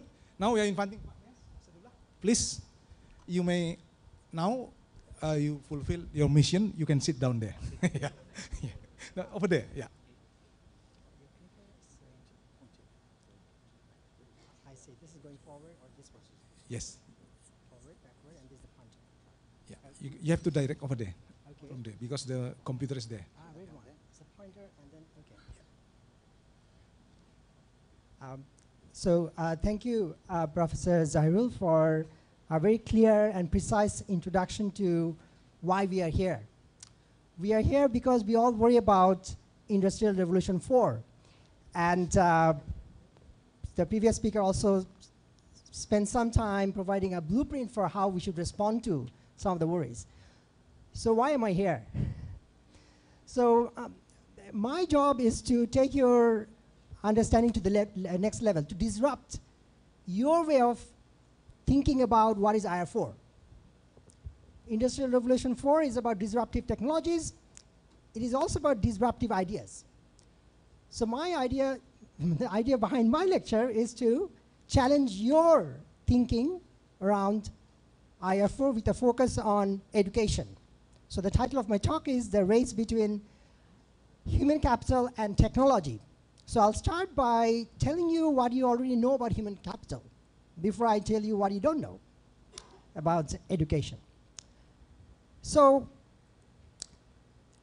education has been the most preferred policy option for governments around the world for almost over a century, for creating jobs, for increasing labor productivity, for creating new ideas of how we mobilize labor, how we use factor of productions to increase national income. And if we look at the history of East Asian countries, education investment delivered high growth, high employment.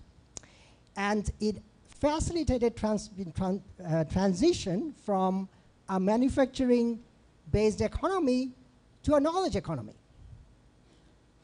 But what we have seen in recent decades is unprecedented change in the way economy is being organized, in the way labor is being mobilized, in the way capital is being used. And all of that has occurred because of rapid changes, advancements in technology that is disrupting the way society is organized, that is disrupting the way economy functions. So the question we are thinking of in our head is, what is the meaning of education policy? What is the purpose of human labor at a time of driverless car, drones, virtual assistants? What does IR4 mean for broader social challenges of reducing poverty, increasing social cohesion, delivering jobs to millions of youths in countries like Indonesia, Pakistan, Nigeria? Is human labor becoming obsolete? Is the way we think about education becoming irrelevant? If so, how we can use policy to win the battle between human capital and technology?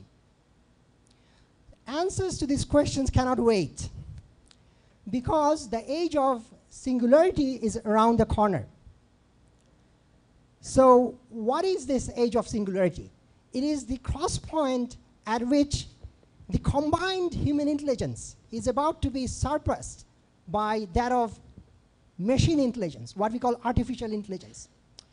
If you're struggling to think about it, think of Albert Einstein. He had an IQ of 200 points. In a matter of no time, we will encounter a situation where artificial intelligence will define IQ to the point of 10,000. Machines will have 50 times more intelligence than Einstein. And according to Masayashi's son, this cross point is only 30 years from now. There will be 10 billion robots waiting to take up the space of production. Whether you like it or not, they are coming. Robots are coming. The good news is they're not going to kill you. Bad news is they'll take up your jobs. Okay? Now, you might sort of pause and think that, well, here's this crazy professor, what he's saying, this is still fiction. It is not 30 years, maybe it's half a century, but here comes the science. So here's the fiction part, and here's the science part. The science part says that, well, forget about Indonesia. In countries like United States, 47% of jobs are at high risk of being automated, being replaced by robots. Now, what about Indonesia? 56% of jobs, according to the ILO study, are at high risk of automation. So therefore, if you care about Indonesian youths, if you care about your economy, if you care about saving jobs that globalization brought to you, you have to worry about these questions. These are the biggest anxieties of our time. So, is there hope? And that's where there is some good news. What is the good news? The good news is that, well, technology will destroy jobs, but that is in the old sector. It is also going to create new jobs through innovation. That may not happen now, it will eventually happen. Okay? But it's not going to happen automatically. The reason why technology is replacing human labor is because it is becoming cheaper to write codes to replicate tasks that humans used to perform. Previously, machines were expensive, robots were expensive, but with advancement in technology, the capital expenditure of producing robots is going down.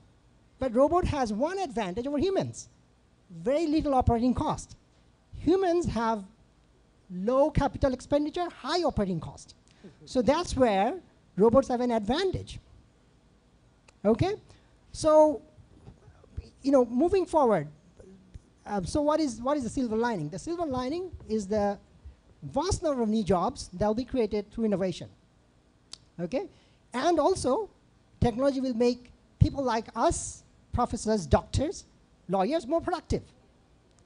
So that means that according to the McKinsey Institute study conducted in 2017, there are more arrow signs going up, fewer going down in developed countries as well as developing countries, meaning that in the short term, there may be loss of jobs. In the long term, automation and IR4 means higher productivity, more jobs. Well, if it was that simple, we would not be having this workshop today.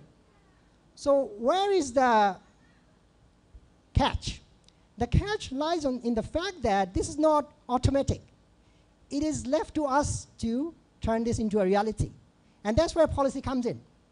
Meaning that only if we get the education policy right, if we build the right skills, then we can make this transition a race of skills with machines instead of a race of human capital, a race of human capital and machines. So what sort of skills are we talking about?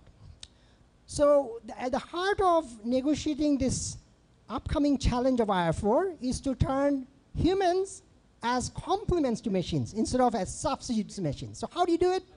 Well, by investing in what economists call new economy skills. New economic skills are those that are intensive in interpersonal skills, analytical skills, things that are harder for computers to replicate. And when we invest in new economic skills, technology becomes enabling. It enhances human productivity.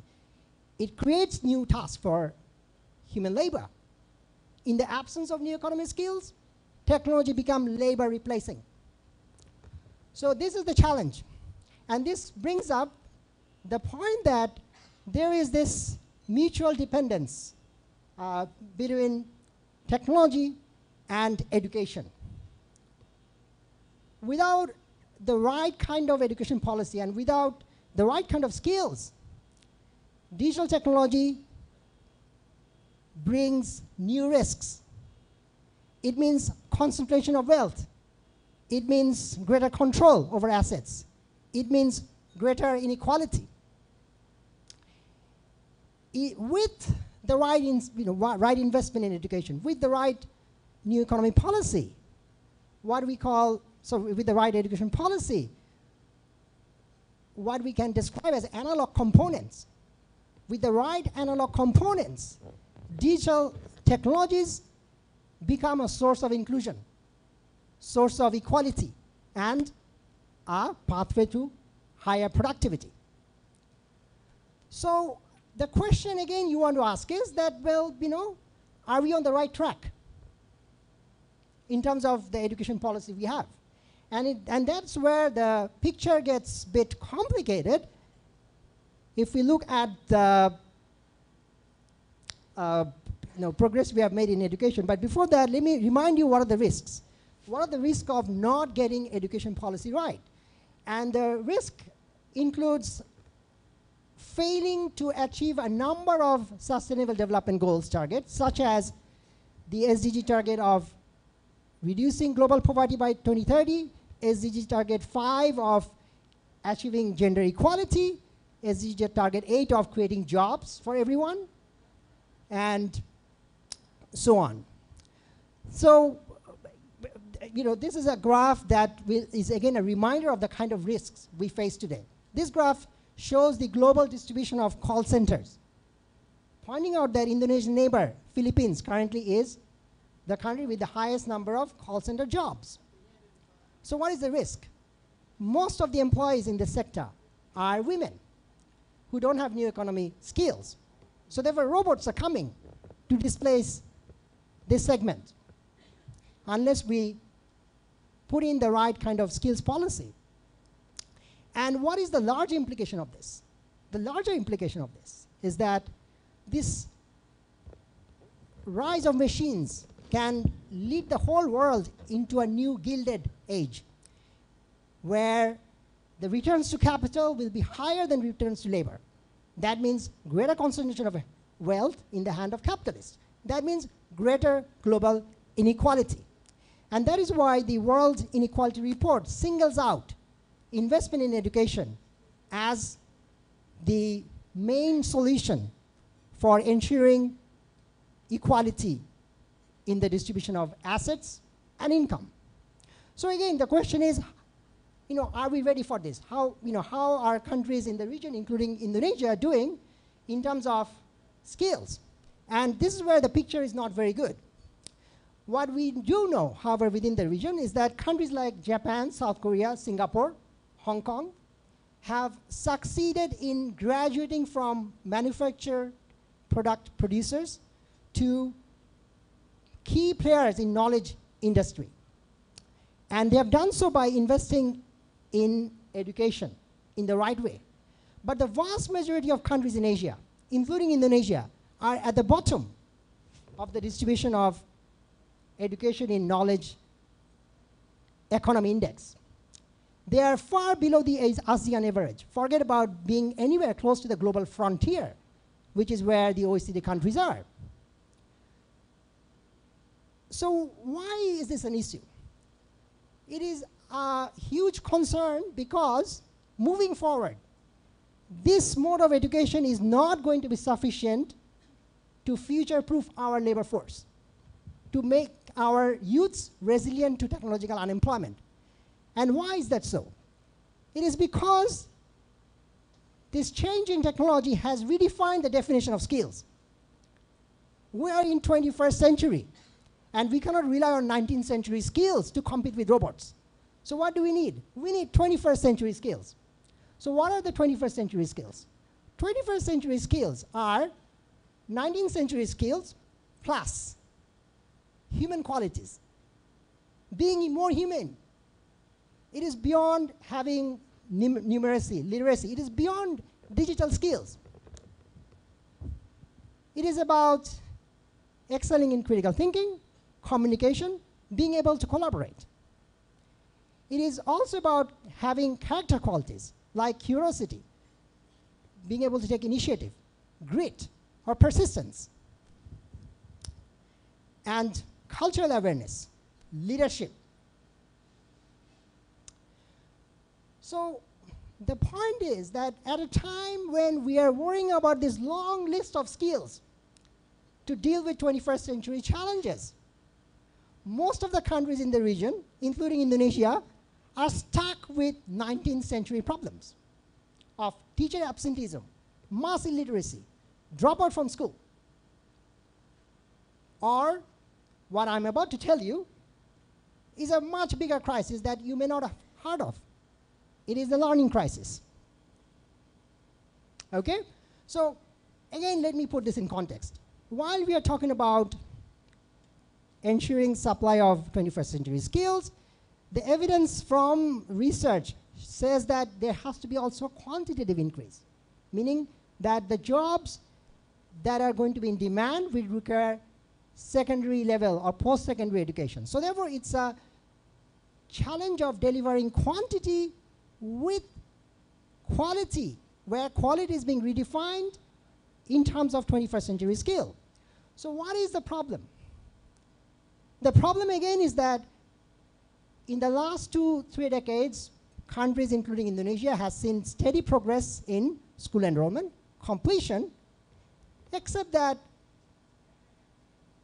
in countries like Indonesia, including India, Pakistan, and many others in Asia, have failed in the core mission of education, which is to impart core competencies of literacy, numeracy, the basics. So that has led to what now the World Bank and the UNESCO recognizes as the global learning crisis. Billions of dollars have been lost where the governments forced children in school and children graduated without learning.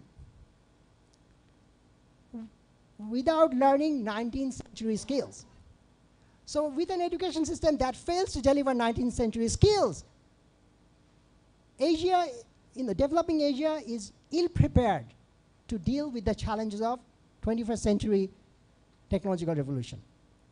So you might still wonder that, what is this professor talking about? What is this learning crisis? How does it look like?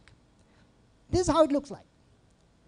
So it means that, imagine you are in grade 1, and then you spend year after year in school, grade 1, grade 2, grade 3, grade 4, grade 5.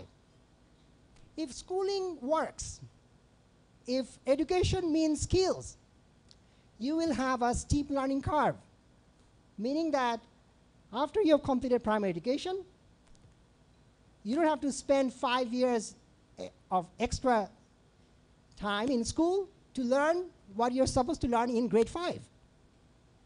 But what has happened here, there's an evidence from Bangladesh that children completing grade 5 when they're in grade 9, 20 to 30% children still cannot perform at the level of grade 5. So that is the evidence of schooling without learning, meaning that it is characterized by a empirical profile of schooling and learning which is flat.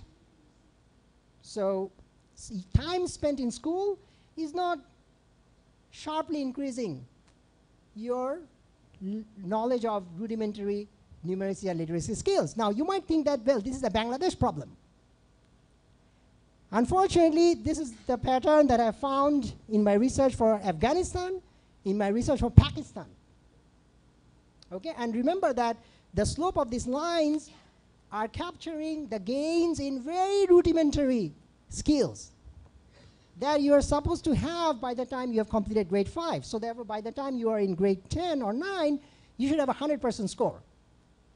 And yet what we find is this large shortfall in learning gaps. If you're still struggling to think about learning gaps, think of Swiss cheese.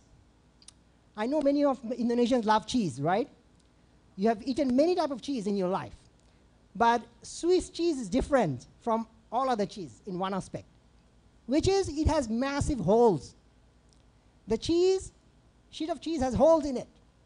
So learning crisis refers to children growing up with Swiss cheese type brain, that they have grown up through the education system, but in terms of conceptual understanding, there are these massive basic holes in their brain, right? So, and it is not, unfortunately, a problem of Afghanistan, Pakistan, Bangladesh. There is evidence now coming from a vast majority of countries, particularly India, that these gaps, these Swiss cheese gaps, occur at the very early stage of educational cycle when we are talking about grade 2 and grade 4. So that means that these gaps are system-wide problems, that children are graduating from schools without 19th century skills. And this failure in education is happening from the very early stage of education, schooling. Okay?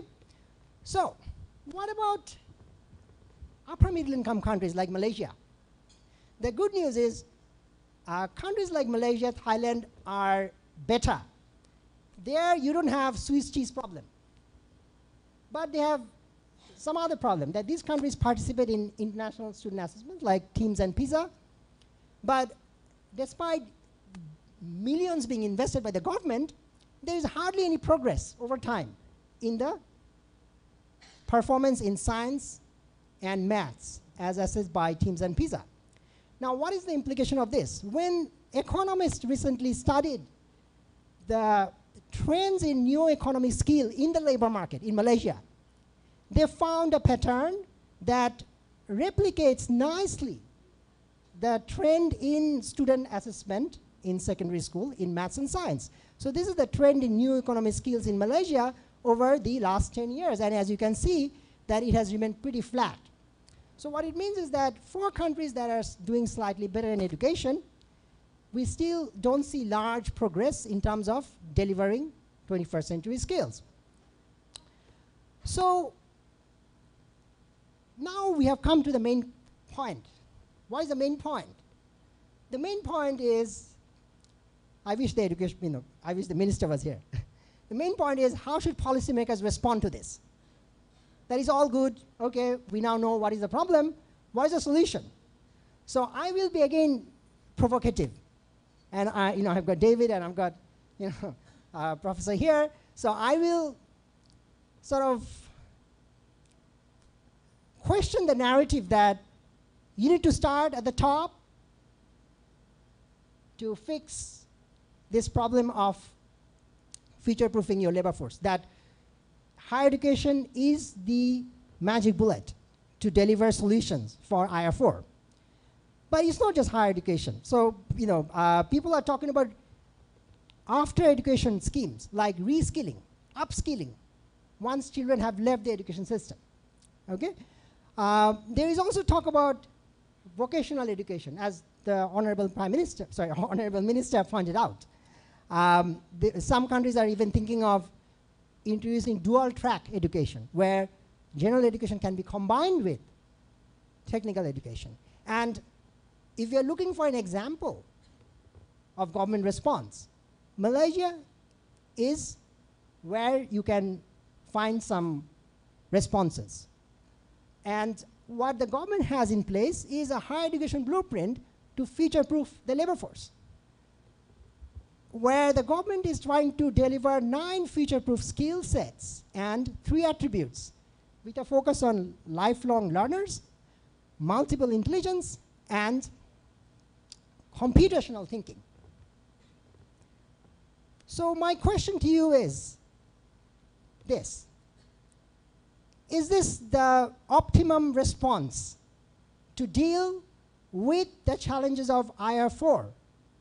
Is this how we can save us in the battle between human capital and machines? Is investment in higher education going to help us win the race between man and machines? And my short answer is no. Now, I know this is a very provocative statement, and because we have a panel discussion, I wanted to provoke my fellow participants, and I wanted to also disrupt your thinking of how to tackle IR4. So how do I come to this conclusion?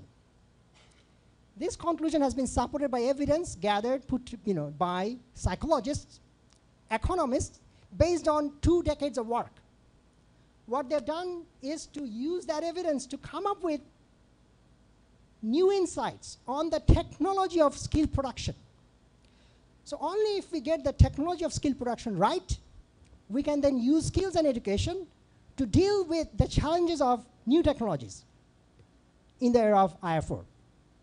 So the question is this: what is this technology of skill formation that I'm talking about? And that takes me to the second last slide of my talk. At the heart of this technology of skill formation is the idea that skills production is stage specific.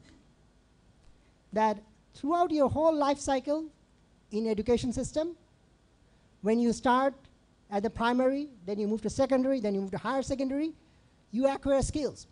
But in various stages, you get different type of skills.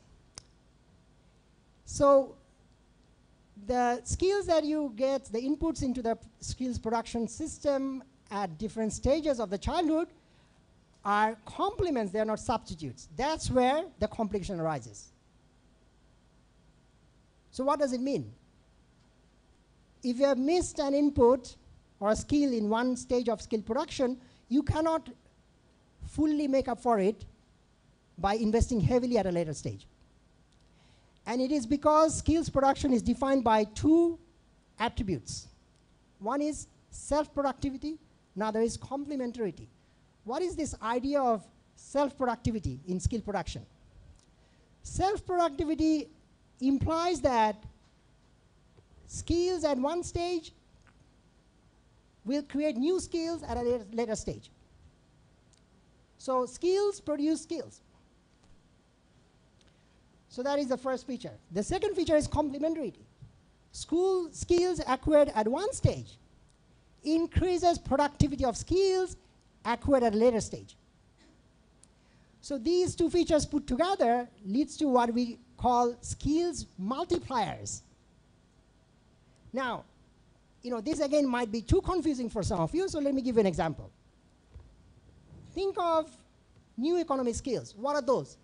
Being analytical, having interpersonal skills. Economists and psychologists have a new term for this. It's called non-cognitive skills. So when we talk about digital skills, it is a cognitive skill. When we talk about numeracy, literacy, it's a cognitive skill. So in the cycle of skill production, when do you build cognitive skills? When do you build non-cognitive skills? What is the interdependence? So according to the framework of skills development, non-cognitive skills are best acquired before you enter school, in early childhood. If you have non-cognitive skills like perseverance, like empathy, like being able to collaborate, things that we can teach children before they enter school, these children will have higher numeracy skills, higher literacy skills when they enter into school. So meaning that early investment in non-cognitive skills help you acquire more cognitive skills. Point number one. Point number two, you become better in mathematics. You become better in language, meaning that early investment in non-cognitive skills not just allow you to acquire more cognitive skills, it increases returns to cognitive skills later. So precisely for this reason, when we look at this graph of distribution of returns to skills acquired at different stages, it turns out that returns to early childhood education is far higher compared to just investing in primary school and just investing in post-primary education. So that takes me to the last slide. So let me sum up what I've said. So we all agree that the challenges of IR4 are real. The robots are coming. We need to do something about it. They can create inequality. They risk creating social instability in countries like Indonesia. And the minister spoke about a number of options. I have spoken about a number of options, which include increasing post-primary education, increasing science, technology, engineering graduates, and also investing in vocational education. At the same time, we talked about the importance of soft skills, non-cognitive skills, or people skill. But what I've pointed out is that while we are talking about these 21st century skill requirements, majority of the developing countries are stuck with 19th century problems of teacher absenteeism, of failing to deliver basics, the failing to deal with the problem of Swiss cheese, that failing to deliver children basic competencies and then burdening them with the task of acquiring digital skills or other 21st century skills. And this UNICEF describes as a problem of rickety foundation, that countries like Indonesia, Nigeria, Pakistan, India are talking about IR4 at a time when their education system stands on a fragile foundation. And if we don't fix this problem, we will create more problems. We will have frustrated youths who will graduate with a diploma in ICTs or diploma in computer education, enter the labor market, and be replaced by robots. So while we agree that the big challenge for us today to deal with IR4 is to invest in high quality early childhood education to make people more humane so that they become harder to be replaced by robots. But the big challenge for us is how to deliver this at scale in countries as populous as Indonesia with 260 million people. If we fail to solve this problem, if we fail to overcome our rickety foundation in education, we will fail ourselves in meeting the SDG targets of ensuring equality, ensuring jobs, ending poverty by 2030. And we will also therefore fail in our in the race between man and machine. Okay? So one example I would use to sum up my point, which is that I have to thank the organizer for inviting the Batawi dancers. And when they were performing that exotic dance, and I was thinking about their future.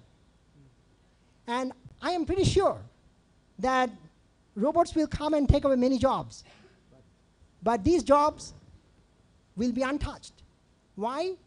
Because these are jobs that are intensive in culture, awareness, interpersonal skills, and creativity, tasks that robots cannot replace. Okay, on that note, I'll end there. Thank you. Wow, wow, wow. Very inspiring. I heard quotes. Pak Niaz, please have a seat. We cannot change the wind, but we can change the wing. We cannot, what do you call it? We cannot reject the IR4, but we have to be clever enough to respond to that. From where? From the childhood education. Good, very good. Now we are going to invite Bapak David to give, to share his experience, how the university governance related to the revolution, Industrial Revolution 4.0. Please, Pak David.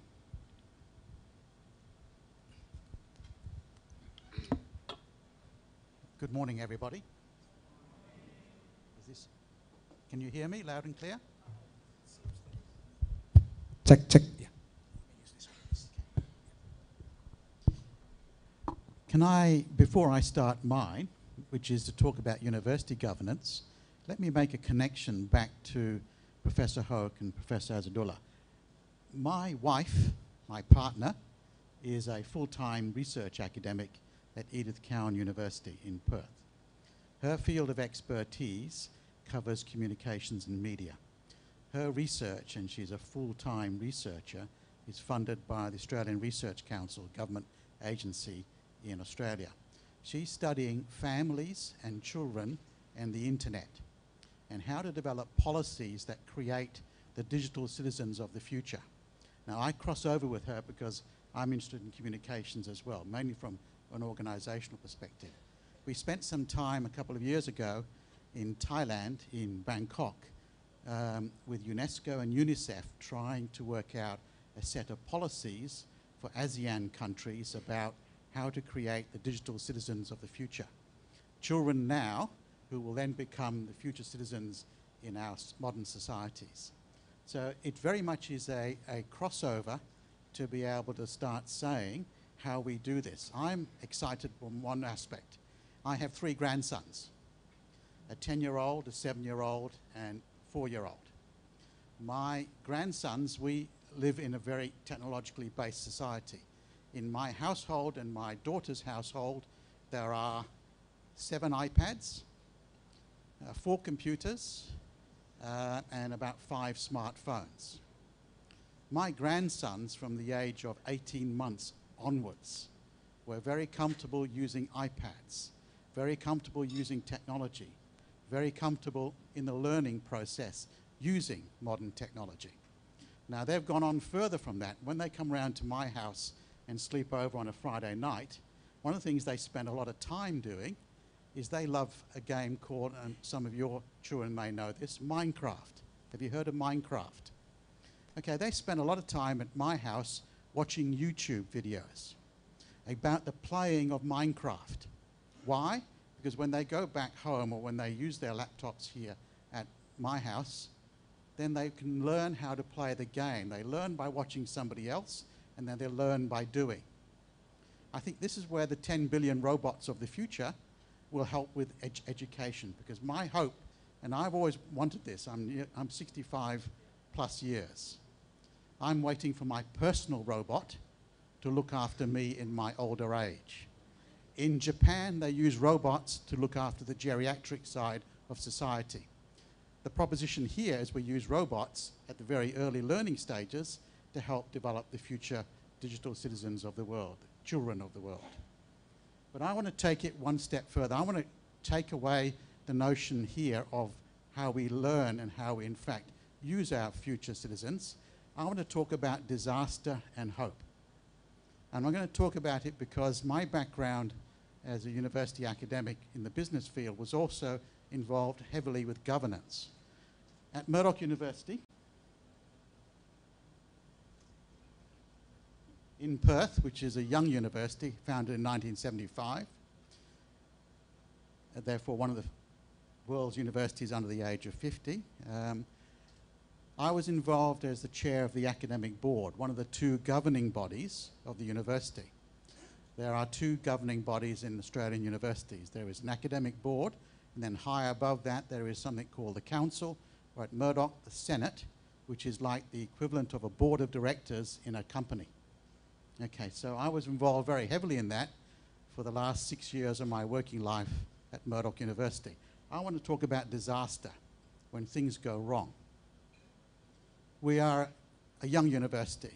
We are very much involved in research and so on. We then wanted to actually be part of the international progress of universities to get better and better and better. I don't know how far you can keep on getting better and better and better. So we recruited in 2011 a new Vice-Chancellor, Professor Richard Higgett from England, who in fact also was born in Western Australia in Perth.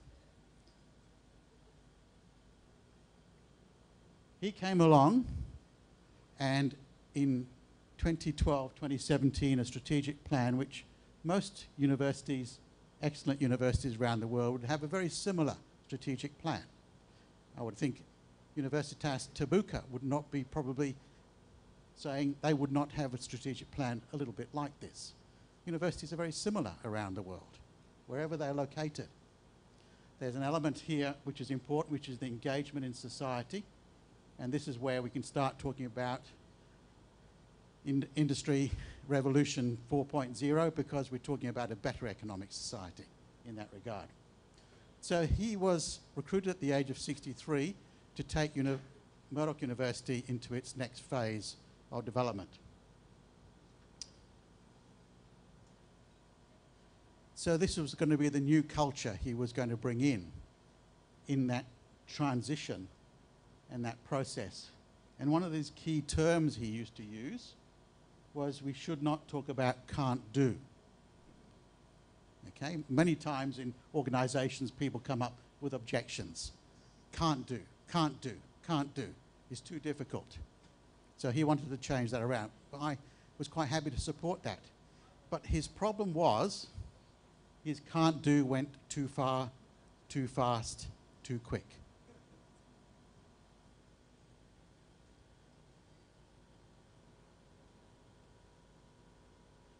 So he wanted change to happen quickly. He was 63 years old. He would be 68 at the end of his 5-year contract. And whether he then wanted to continue that would be another question. As the leader of the university, as the Vice-Chancellor, the equivalent in Australia is the rector here, is the leader of the university here. So he wanted change, but he did it in the wrong way. He pushed it from the top, he pushed it very strongly, and in the end, we had this. We had disaster. Real disaster. In the end, what happened was he became subject to an investigation by the WA Corruption and Crime Commission. The Corruption and Crime Commission in Perth in Western Australia looks after public sector agencies, universities, government departments, statutory authorities and so on, with the idea being to ensure that their behaviour and their processes are above board and subject to accountability and good scrutiny. We appointed Professor Higgett in August 2011. Because I was chair of the academic board, I was also a member of Senate, the higher governing body.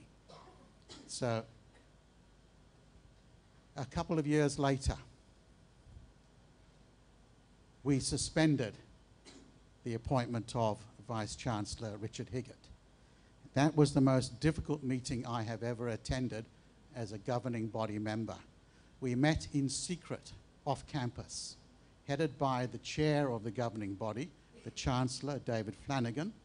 We had one item on the agenda.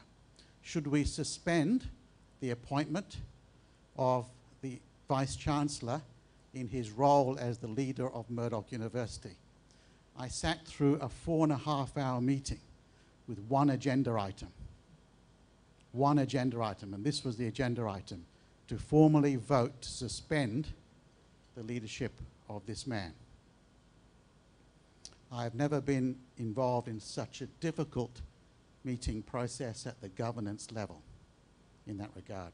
We suspended him, and we then reported him to the Corruption and Crime Commission for investigation of his behaviours, for investigation of his management approach, and for what we thought was serious misconduct in his performance of his duties.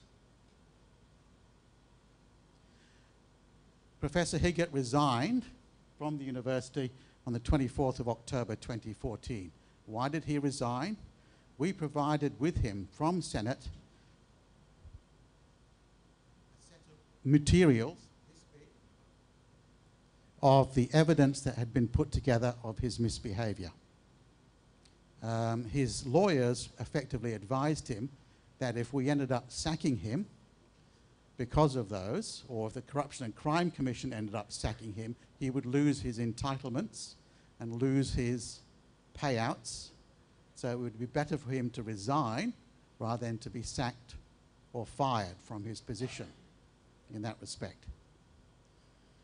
The difficult part of this then process was that the CCC, the Corruption and Crime Commission, had already received a complaint within the first 6 months of his term as Vice-Chancellor. There were several subsequent complaints. People can complain both anonymously and privately to the Corruption and Crime Commission about senior management and corruption and potentially crimes in public sector agencies. So,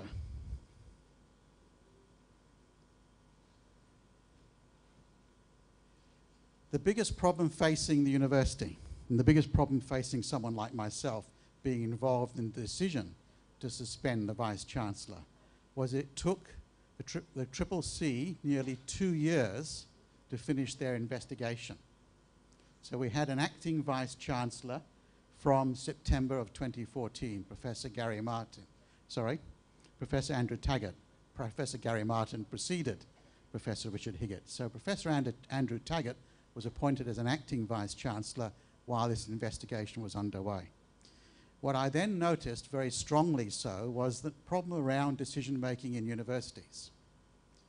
I came under attack as a staff member involved with Senate by those people who believed that Richard Higgett was wrongly accused and wrongly suspended.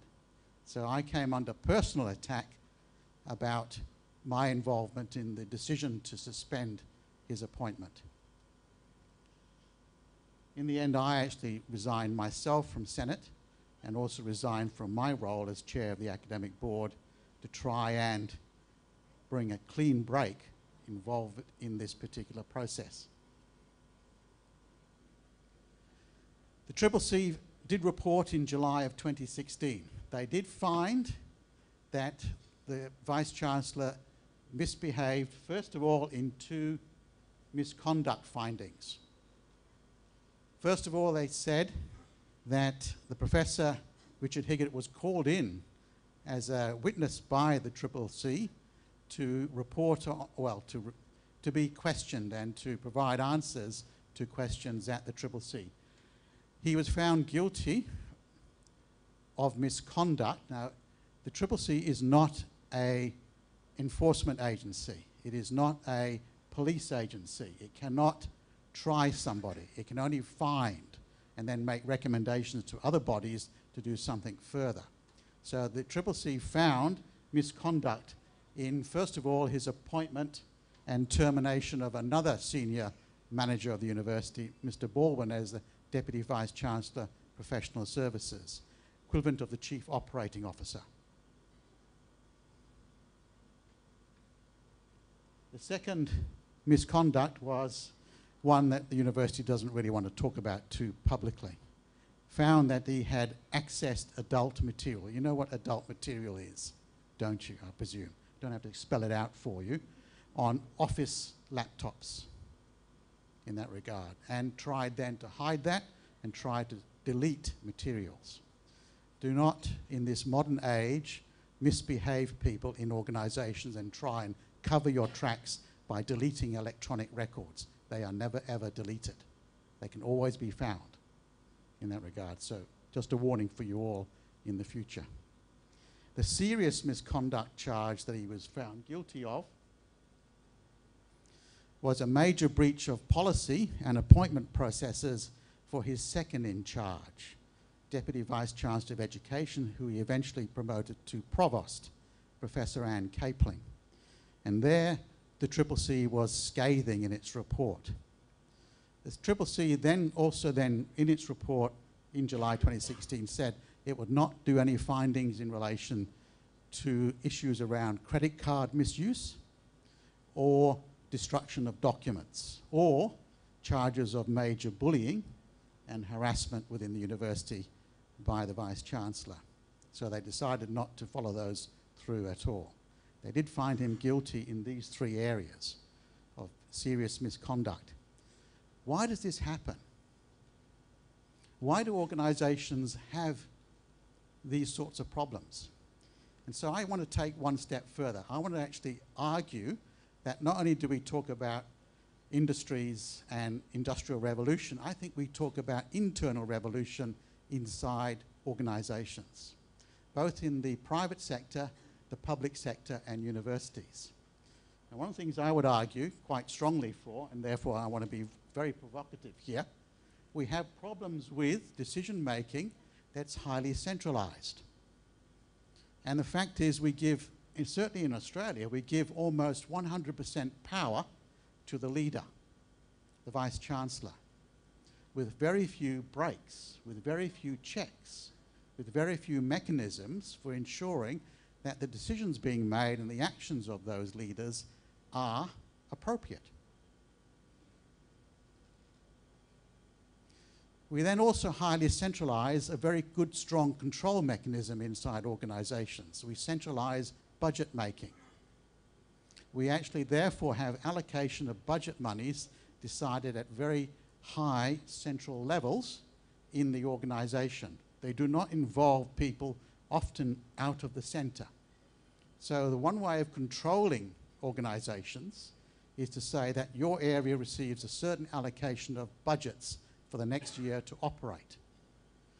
And in doing that, you exercise a high level of control over the operational activities of areas of an organization. Universities, government departments, public sector agencies, statutory authorities are very highly centralized around the allocation of budget monies inside an organization. I'm not talking from government to the organization, I'm talking inside the organization, from the top of the organization down through the operational areas of an organization. A lot of the pressure on universities in Australia and around the world, I'm not sure that it's quite the same trend here in Indonesia, is the fact that public funding of universities has been reduced a lot in the last 30 years. Universities are now much more managerial. They are chasing funds from, usually often from international students, from being able to maximize revenue because governments have been reducing funding to universities, which often means there is pressure on management, pressure on senior leaders in organizations to bring in more and to focus on that to the exclusion of other issues in that regard. So to bring in too much change too quickly to force things, which is the problem that Professor Higgett faced. But his biggest problem really was his own approach to the job. The fact that in many respects what he got stuck into doing was believing he was better than God. He was, as far as the organization was concerned, in charge of everything. And therefore there were no brakes on his behavior. However, the thing that tripped him up in the end was the fact that the governing body, Senate, on which I was a member, was also talking to people, senior people, as they left the university. People like John Baldwin, people like the head of the governance, legal and governance area. So as senior staff were leaving the university, because of the pressures being put on them by this Vice-Chancellor, they were talking to David Flanagan, the Chancellor of Senate, and to people like myself as Senate members of the governing body. So we noticed there was a growing problem occurring in the university. The good thing about governance in the end is the governance mechanisms worked. The CCC process worked.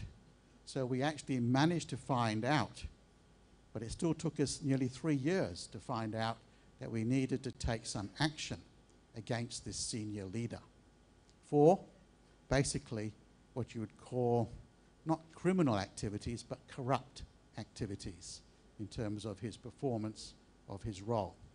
So for the future, for where we take organizations, when we have, and we talk about universities, and we talk about organizations of the future, and we talk about the children that we will educate in the new digital world, okay, the digital citizens, we will not be able to tell them in the future that you as a highly educated individual cannot participate in the decision-making areas of the university or of any organization.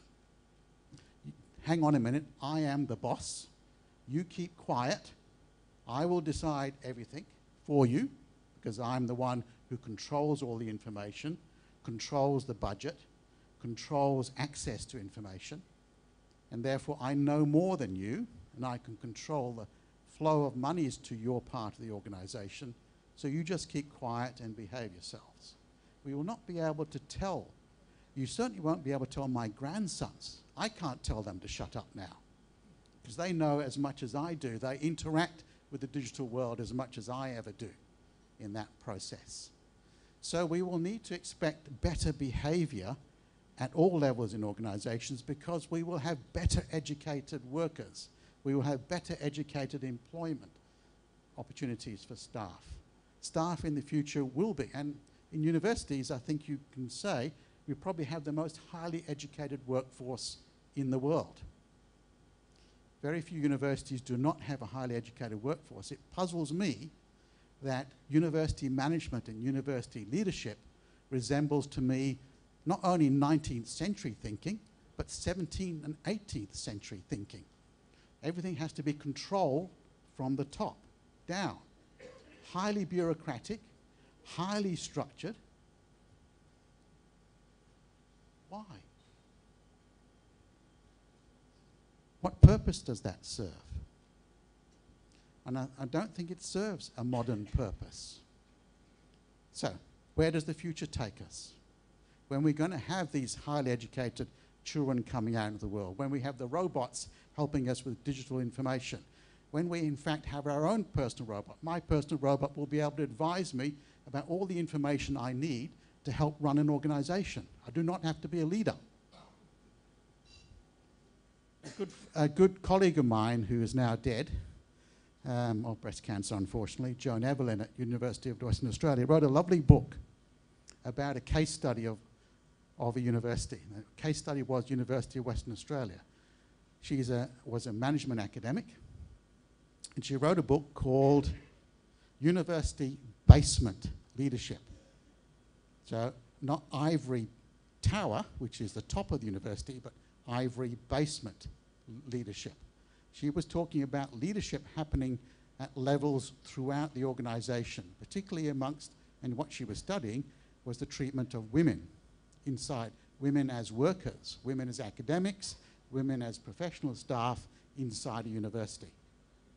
And what she was arguing for was a much stronger level of distributed leadership and shared leadership, and she provided plenty of examples of how leadership happens at all levels inside an organization. So I want to take advantage of that. I want to argue for very strongly that we change not just the thinking about the future, but our behavior in the future inside organizations, whether it's private sector ones, whether it's universities, whether they are public sector entities or public sector agencies. First of all, I want decentralized decision-making. So in other words, decision-making should not just be focused at the very top of an organization. In the future, they will not be able to say, I know more than you. Because you will have access to artificial intelligence, you will have access to robots, you will have access to the information that you will need to be part of decision-making processes. In my case, what I would argue for is the lower level of governing bodies inside Australian universities to have more power. The academic boards are usually just policy-making areas around learning and teaching and research. They have no powers in the area of budget allocations and no powers around appointment processes and things like that. I think in the future they should have more powers in those sorts of areas. But even more so, there's a nice area of research around budgeting. And there is a whole area of research referred to beyond budgeting. Organizations that have turned around the whole idea of thinking about budgets. And if you need to read further, then I would suggest you read on something called the Beyond Budgeting Roundtable. An excellent example of beyond budgeting is referred to as a Scandinavian bank. So if you can remember the name, Svenska Handelsbanken.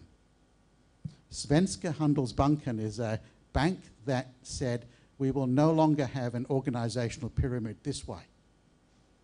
Leader at the top, bank branches at the bottom. So what they did in the early 1970s, they turned that around and said the organizational pyramid should be in reverse, this way. Branches at the top, the leader at the bottom. So what they then said is individual branches become the budget areas of the organization.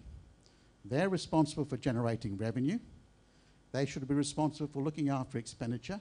They should be responsible at branch level for appointing staff and realizing whether they need more staff or less staff. They also made them share amongst the profit being made in the organization. So there was some incentive for the staff to be involved in decision making. And the way then leaders would operate inside Svenska Handelsbanken was to help support the branches to be able to perform better. Could we do that elsewhere? They've done that successfully since the 1970s. So that's been a success for how long now? Nearly 50 years. They have proved over time that they have the lowest cost ratio in banking in Europe. They have the highest customer satisfaction rating in banking in Europe. They have the highest staff satisfaction rating in banking in Europe. Why? Because responsibility is given in a decentralized way to the actual staff who do the work, not the managers who in fact just monitor everybody else. And in Murdoch University, we have changed the future role of the Vice-Chancellor. So future Vice-Chancellors no longer now have an inward focus. They have an outward focus to sort of saying how to present the university to the rest of the world. We have other people now more responsible internally inside the organization for its management functions and for its future operations. Thank you for your time. Enjoy yourself. Thank you, Pak David. You may have a seat here. Yeah, okay.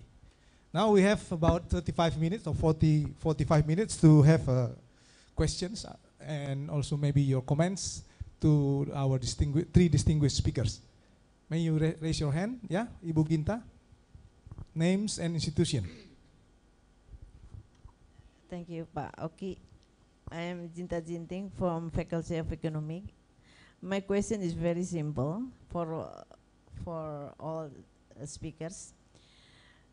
is the impact of Industrial Revolution 4.0 for each country will be in different pace, you know, in different states. For instance, Japanese will face rapidly compared with Indonesian. That's it. Over here. Yep, Ibu Suci.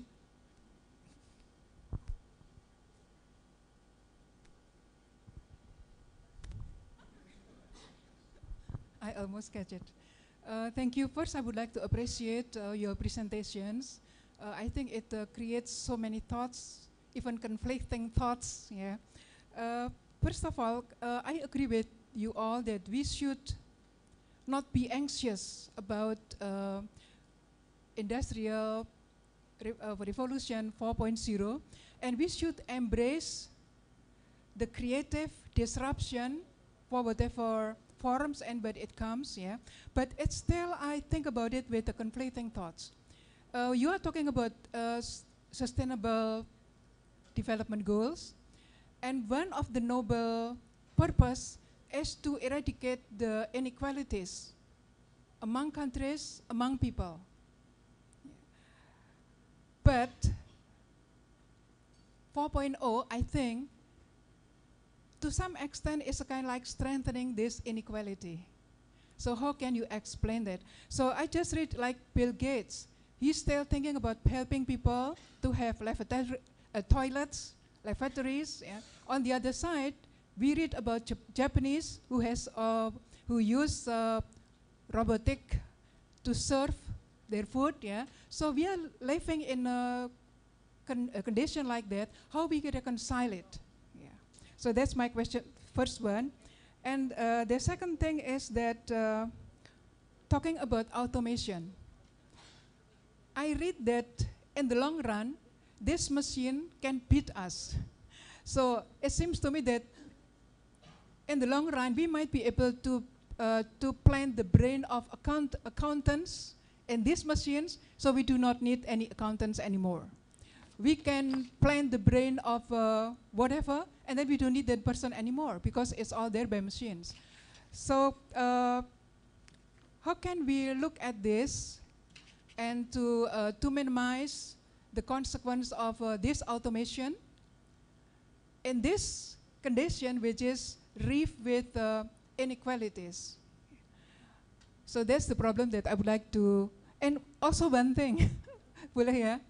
Okay, I kind of like sympathize with the professor who from the Australia, I forgot the name. No, the person, no, yang di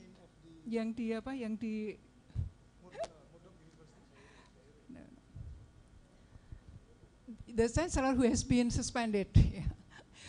One thing is that at the initial stage, it's not very easy to make changes. Even some people say that moving university is like moving a sitting elephant. Some people say it's like moving a corpse, people say. So sometimes, just like our experience at Universitas Terbuka, we need pushing down from the top. To some extent, initially, it does work, even though in the long run, that should not be the case. Yeah. But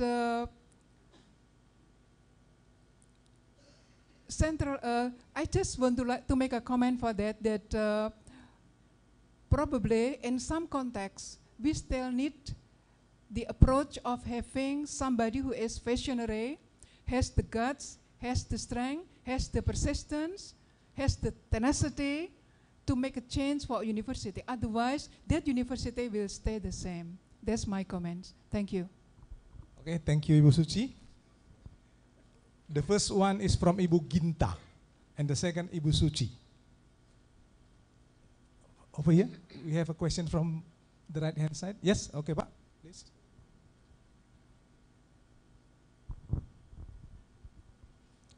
Yeah, thank you. I'm very happy to be here to hear the ideas from professors, well-known professors here, regarding the Industrial Revolution, Industry 4.0. I'm an accountant, so I'm willing to hear from the accountant's perspective related to the controls related to the digital disruptions in Industry 4.4. And then the second question is whether is it still relevant to talk about the dichotomy between private sectors and public sectors related to this the digital era. Thank you very much. Daryanto.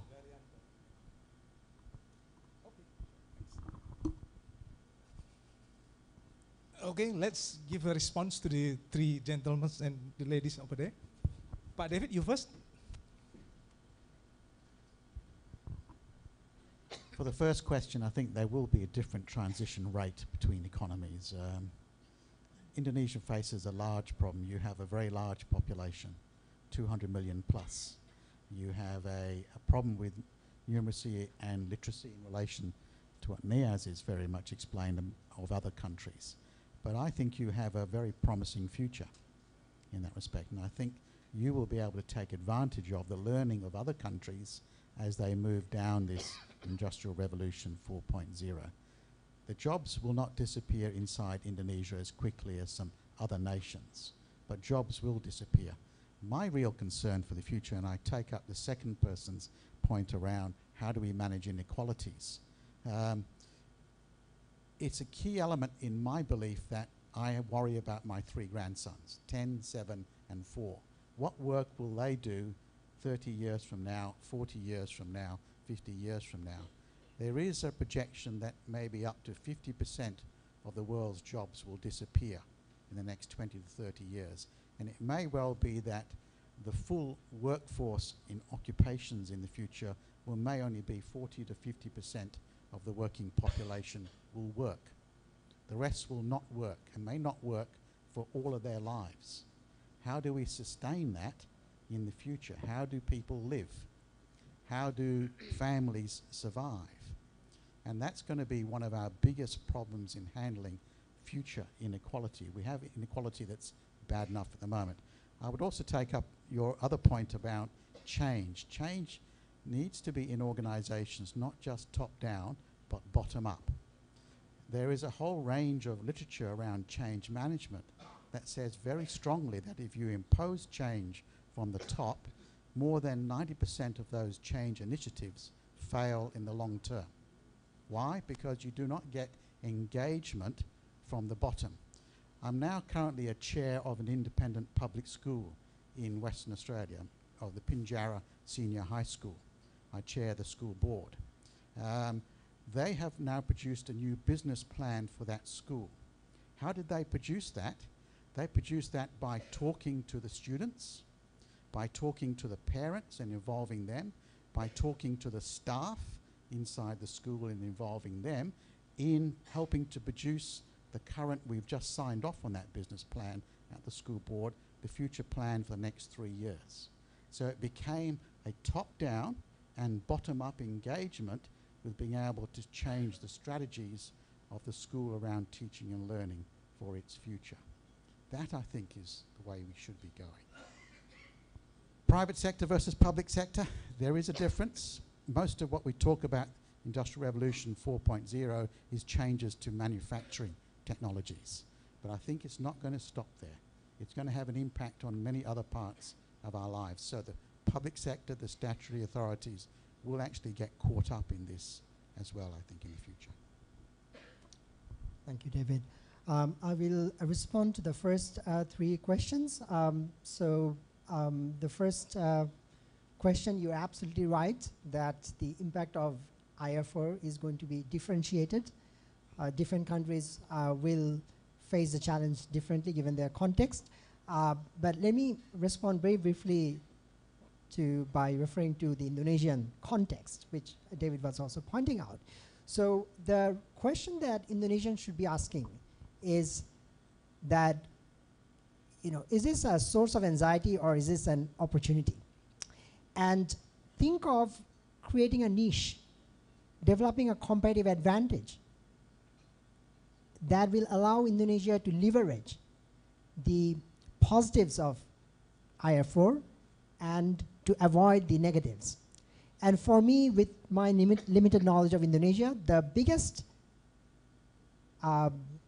opportunity for Indonesia is in its demographic window, that you have a hugely youthful population, which is your competitive advantage over aging Asia, such as China, such as your neighbor Malaysia.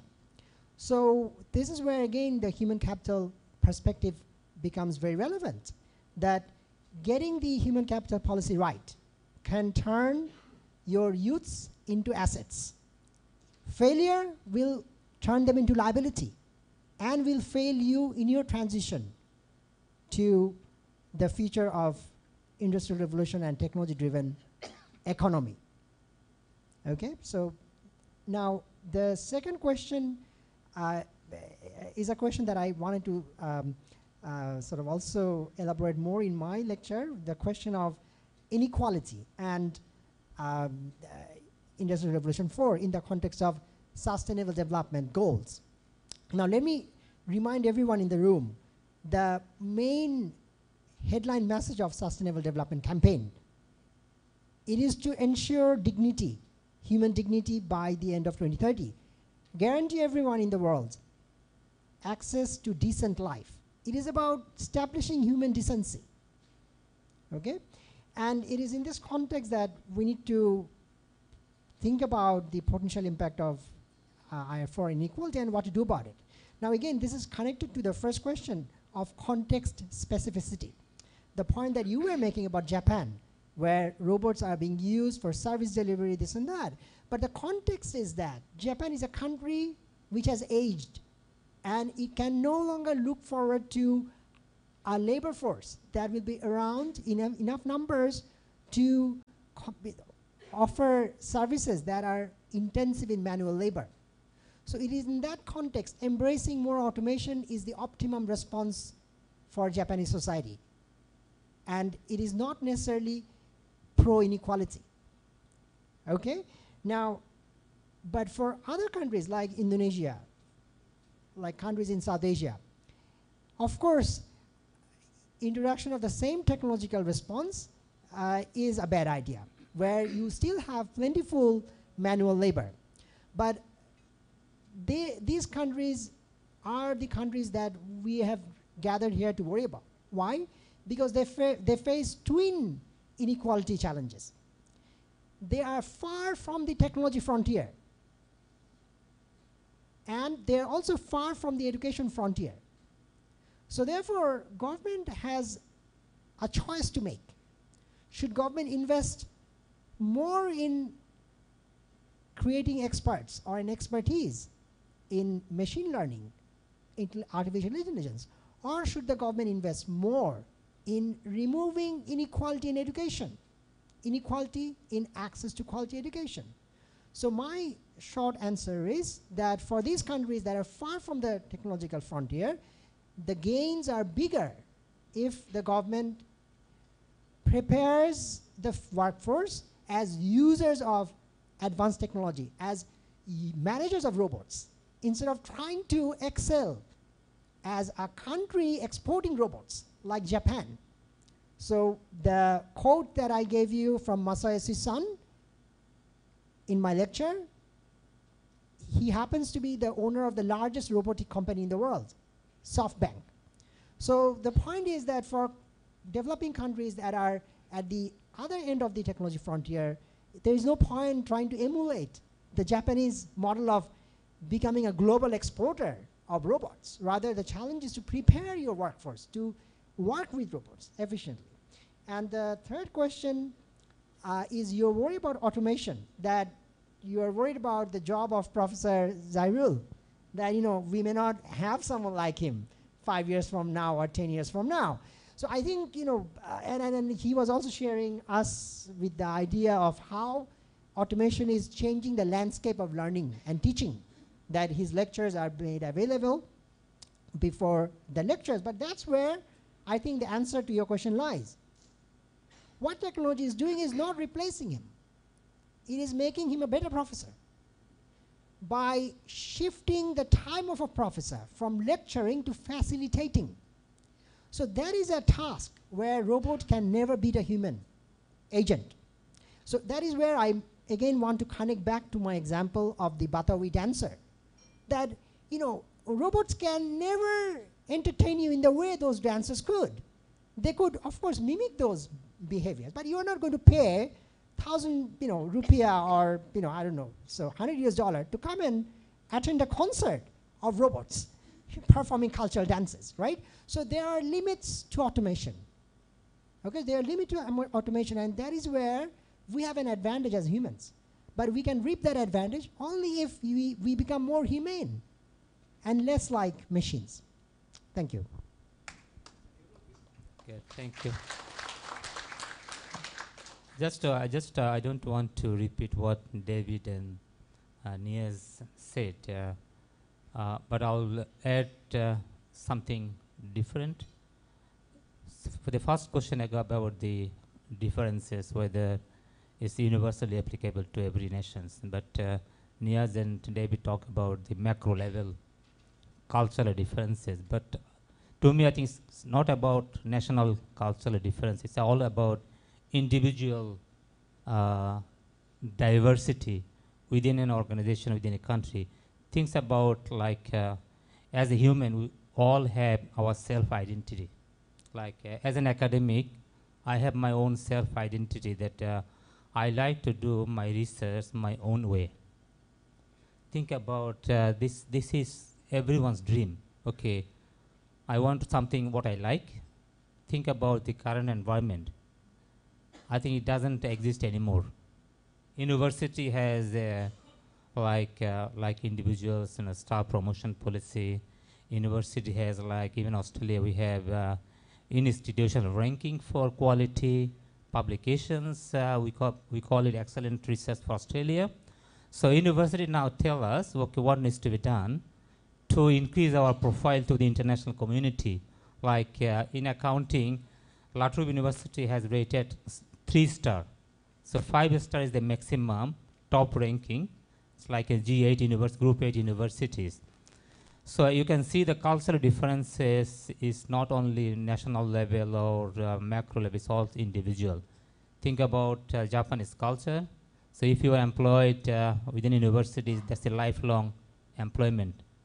And in Western countries, most Western countries, people move around from one university to another university, from one organization to another organization. And this is quite different. I have moved like in half a dozen universities before I settled down at La Trobe, but I don't know what's going to happen tomorrow or next year. So these are cultural differences within the individual identity. And every individual also have a self-concept. I have a philosophy of mine about the society as a whole. And some people, I think, we are all about, we have a selfishness, individualisms and collectivisms, and if I care about myself, that's my self-concept. Okay, I need to be caring myself first before I think about others. But some people think about others before they think about themselves. So this is also difference, big differences in every nation, even within individuals in a particular country. The second, I think, is Niaz has mentioned about the automation replacing everything. But I would say automation produces more information, more jobs for the people. So what we have to do, we have to educate our future generation so that they can handle large volume of information. Think about big data. We have billions of information on the website. Traditionally, what we have to do, we just have a survey to our customers, how they rate our products and what they think about the organization. Nowadays, organizations can collect billions of information from the unstructured website, anonymous websites and anonymous, all sorts of information. So now the question about like a robot or machines cannot analyze them. Machine can only produce information, but the human needs to analyze and use them for the better decision making. So I think it's more jobs rather than less jobs. to me. Um, the um, the other thing is that someone asked here about the because accountants' roles been changing from technical skills to more multidisciplinary skills. I think this is a challenge for accountants. Because what we have to do in the higher education or post-secondary education, we need to educate our accountants not about bookkeeping anymore. Of course, they have to have a basic foundation skills. Otherwise, they can't understand what machines produce. So we need to educate our accountants with multidisciplinary skills. We need to educate our students to how to. It's a kind of philosophical understanding. The philosophy of life, philosophy of society, everything, so that they influence the role of accounting nowadays. I mentioned in my presentation that accountants now becomes business partner. So, and that's really important. Accountants becomes now strategic advisors to the senior managements. Most CFOs, I would say, now become CEOs in a broad concept. So I think this is also important, and also the public-private things. As you know that in Western countries, even some developing countries, we call it public-private partnership. So universities and government organizations have this kind of framework in place. In Australia, government framework is like, okay, it's no longer that government agencies provide services directly to the community. So government agencies work with the private organizations to deliver community services. So it's a public-private partnership. Government have partnership with private organizations to say construct buildings and highways and even other educational system. So it becomes more partnership now. It's not that, okay, only government agencies should provide a particular delivery of services. And this is very important. So I think the whole environment has now changed. So what does it happen?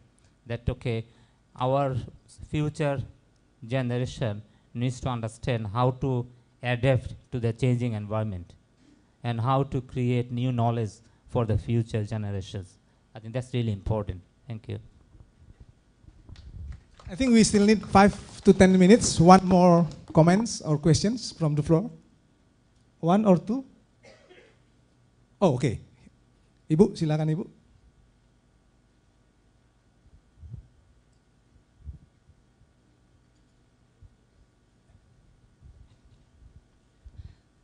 Thank you, Mr. Hoque. Okay, I'd like, my name is Heriani. I'm from Open University of Indonesia. I'd like to address this question to three of you. Okay, when Mr. David Holloway talked about the ongoing dilemmas in the universities, one of the things that I'd like to add is the serious problem of university, especially government universities in Indonesia, is the limited human resource. Human resource, especially with specific competencies that is suitable in the era of fourth industrial revolution. And as we know that we are not only involved as a lecturer, we are not only involved in teaching and research, but sometimes we also have to do the administrative works also. So my questions will be, number one is, should the work of lecturer more focusing or should be spread out? It means everything we must learn in facing the era of the fourth industrial revolution. Second, I'd like to ask three of you about the practice in your university. How do your universities appreciate the intellectual capitals? That's all. Thank you. I think we may start from Pak Zahirul first. Please, Pak. Yeah.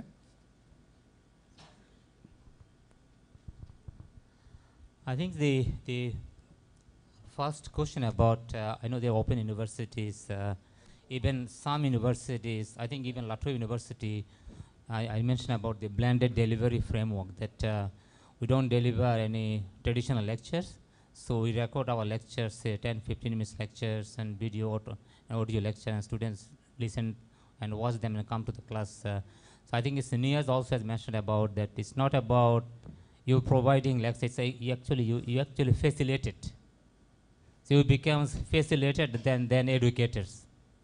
So that's really even important. Even open universities, I know that we hired someone from the University of Illinois, and that he is a visiting professor. But when he comes to La Trobe, he basically delivers his lecture while he is in Melbourne. How? Zoom meetings, like in the Skype. So because then he interacts with his students, say 10-15 minutes, a couple of days a week. So it's as you can see, so it's like a partnership now. Students becomes partners with the lecturers. So it's even, I think it's it doesn't. I think the traditional concepts about open university, okay, everything should be online, or you don't interact with any students anymore. And the other point you raised, that okay, academics also now become more administrators. I think it's even if I think about my role, I was the head of department, I was the director of a center, I was professor, I was a lecturer. So think about how I manage those things, you know. I think the best thing would be to, it's not about, most of the time we say, okay, I'm very busy, I come. I think I don't like this word, I'm very busy. Everybody is busy, isn't it? It's about how you prioritize your task. This is very important, that I know that we call them academic managers, so head of department, deans, and like, you know, chair of the academic board. So how you interact with people and how you manage your time, that's really important. So I think it's, you have to set aside, okay, this is what I have to do while I am doing something, you know, so I think it's important. I think it's also in terms of university governance, La Trobe has, I think it's most Australian universities, I would say even, I think most of the universities in the world, that we still have centralized governance structure. A vice chancellor decides everything. But some universities, even say like La Trobe, although we have a centralized governance structure, and we have some kind of like network of coalition. Like our vice chancellors organize almost every month, and it's like a public forum, public meeting, and he presents his ideas to everyone and gets some feedback from them, and then next couple of days he's okay, this is what people said and this is what we think we should be doing. So you make people feel that they are also part of the decision-making process. But at the end I know that decision has to be made by someone at the top, because for the better, or I don't know whether it's a better, but from their perspective, it's an effective decision-making process. So even in simple organizations, and we can see people have two groups of people. One group has this sort of philosophy, other group this sort of philosophy, but they don't talk to each other. But this is quite common. So I think we know that we have an actor network theory. It says, okay, parallel translation. But what people they do, they try to reduce that kind of risk and uncertainty, that having people on board informally. I think informal governance works better than formal governance. That's my philosophy. I think it's your question about the intellectual capital. This is very tricky for the university. Like we produce lots of publications, we produce lots of research monographs for industries, and the question is whether these are our properties or the university's properties. I remember a long time ago, so I was told by someone that, you know, there's those of you doing qualitative research, we have a software called NVivo software, which can be used to analyze qualitative data like interviews or archival data. So NVivo research started at La Trobe long time ago, maybe 20 years ago. So there was a question of intellectual property, and so we had a project, a couple of researchers that developed this software, NVivo software at La Trobe. And La Trobe has, I think it's, I might be wrong, that the question about publishing that or producing software, so there was a conflicting interest between the university and the researcher who owns this copyright. So they had to leave La Trobe University because of some kind of decisions. And now, then they moved to Melbourne, I guess, and think about now, they now have a multi-billionaires, it's a multi-billionaires projects. NVivo now is widely accepted across the globe as a qualitative software. Again, the question about when we produce research monographs, university has a clear intellectual property policy now. They have, okay, when you sign an agreement with the industry, it must be made clearly specified in the contract who owns the copyright of this development or projects. Is it industry who provided funding or you as a researcher? I think it's, in the end, I think as a researcher, you own this copyright. But if you use the university funding, university resources, think about the class lecture, what we do. We produce like PowerPoint slides for lectures, and then it's not about, okay, you always teach the same subject for the 10 years, 20 years. No, that's not the case. So university says, okay, you develop this lecture material. The moment you put them on the website, and it becomes the university property. If you are moved to, say, next year another subject, you cannot say that, okay, someone cannot use my PowerPoint because these are mine. I think, I don't know about the Indonesian. I think it becomes more or less common to every university in Australia that lecture notes produced by lecturer is no longer the individual own property. So you cannot stop someone to use your lecture because they are already on the university archive. Like David said, okay, you cannot delete them from the university archival because you are no longer teaching the subject. So these are all changing. So this is really, it's a kind of risk. And so we need to address those risks and then how we can address. This is a real challenge for everyone. Thank you. Yeah, thank you, Pak Zahir. As your closing statement as well. I think the two questions that you have raised are related. So if I'm to interpret your question, the first one is about deciding the role of an academic in this changing world. That what does it mean to be a university professor or lecturer? So should you be worrying too much about admin tasks, teaching, or is it much more than teaching and admin? And in that context, what is the meaning of a university? What does tertiary education mean in the era of IFR?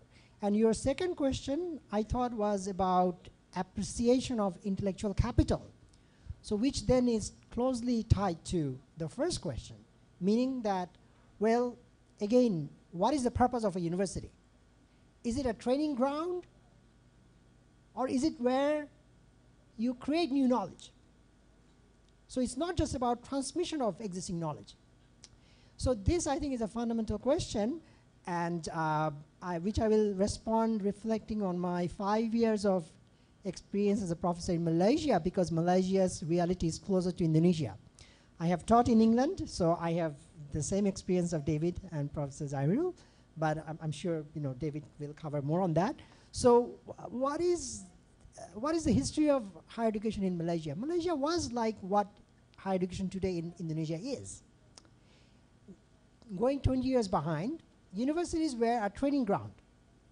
It was entrusted with the task of churning out graduates, teaching and admin, was what would define the life of an academic. But that changed 10 years ago, when the government decided to push the universities by challenging them to become global leaders in knowledge production instead of knowledge transmission. And that is where the concerns you raised today became relevant, because many of the academics were trained to be excelling in teaching and managing the tasks of teaching and students. They were not scholars, and therefore they struggled.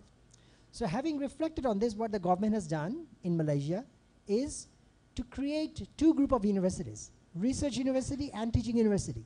And within research university, the government has created two tracks of academics, research track and teaching track academics. And now this is something that is still in common in practice in England, if you like.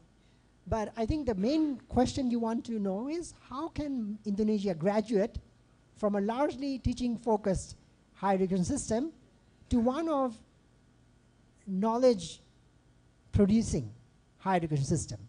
So again, here the Malaysian example is quite relevant, because what the government did was to introduce strict performance indicators, defined in terms of how many journal articles in recognized outlets you publish, how many books are published with internationally recognized publishers. So those became the key defining matrix of performance. And that incentivized academics to switch from pure teaching into research. So for someone like me who is on a research track, I still have to give lectures, I still have to supervise students, but I have to take a bigger role in terms of leading as a researcher. And what about, again, going back to the first world experience? The first world experience, their intellectual capital, the valuation of it has become internalized. If you don't value intellectual capital, you don't come to a university to become an academic. So it has become a norm. So no longer in first world universities, we need KPIs, we need extrinsic motives to push people to produce intellectual capital and to value it. So I think these are, I think the Malaysia model is what Indonesia can look into carefully. And the concerns you have are genuine, but you also have to take into account the fact that this is not an Indonesian specific concern. Other countries have dealt with these concerns, but graduating from a teaching university to a research university comes with its own challenges.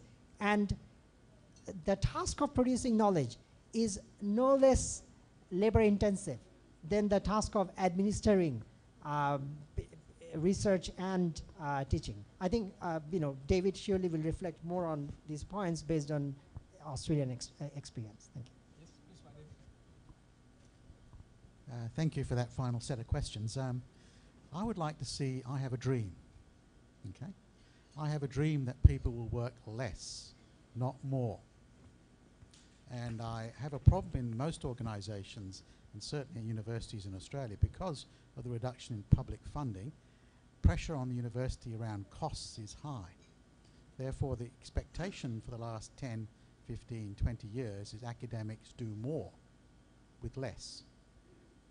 So in other words, you're expected to be more and more and more and more productive.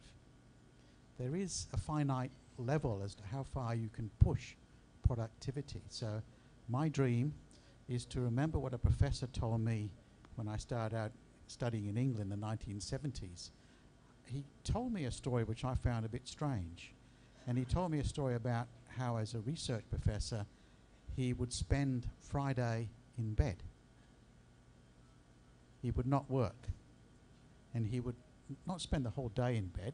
And what was he doing? He was thinking. He was contemplating what the world is about. What should be the big problems of the world? What do we need to solve? So by expecting less from people, I think we can get more. If you push people to be always productive, to be always doing more, I think in the long run, that doesn't really work. Intellectual capital, on the other hand, I think is us being able to push the knowledge boundaries, and I agree with Niaz and also with Professor Hoque in relation to saying we expect more from students in the future. In the future, we will not expect students to be absorbers of information from us as lecturers or professors. We expect them to stand up to the lecturer or a professor and say, I think you are wrong. We want them to be critical thinkers. We want them to be problem solvers. We want them to be creative people in societies in future. If we want to create the better economic society, we want people to be able to be pushed to do better in the way they approach the world and the world's big problems. Maybe my dream can't work, but I'm hoping that with all the robots of the future and with the artificial intelligence of the future, we will have more time to think and to stay in bed. Thank you, Pak David. Friends, this is the end of our discussion with our three distinguished speakers. I learned very much now, so I don't have any more comments. So, how, it is not a question of whether or not revolution, industrial revolution 4.0, what do you call it, the challenge or the threats. I think that's not the question. How we respond to it, that's more important, by giving a very good quality education to everyone. And I think we are here to do so. Thank you very much. I'll return it to you, Ibu Astri. Okay, thank you for all speakers and also our moderator. And right now, we would like to call the panelist speaker to receive the placard and souvenir. And kindly please, Dr. Ali Muktianto, SE, MSc, to pass on the souvenir and placard from Universitas Terbuka to our panelist speaker.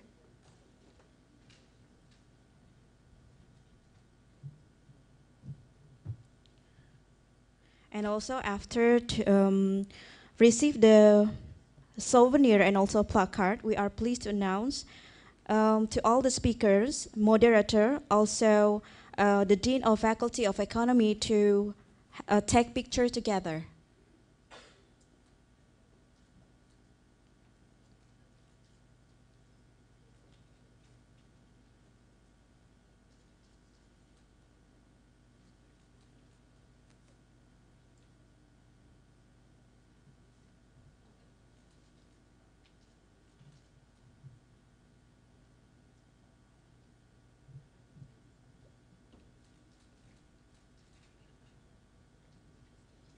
Okay.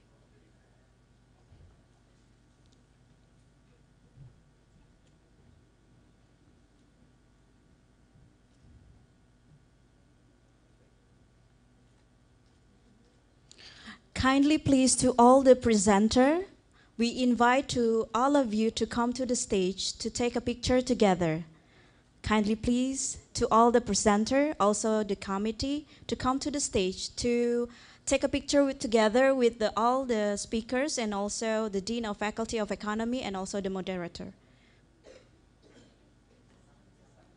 Okay, once again, to all the presenter and also the committee, please come to the stage to take the picture together with all speakers and also the Dean of Faculty of Economy and also our moderator.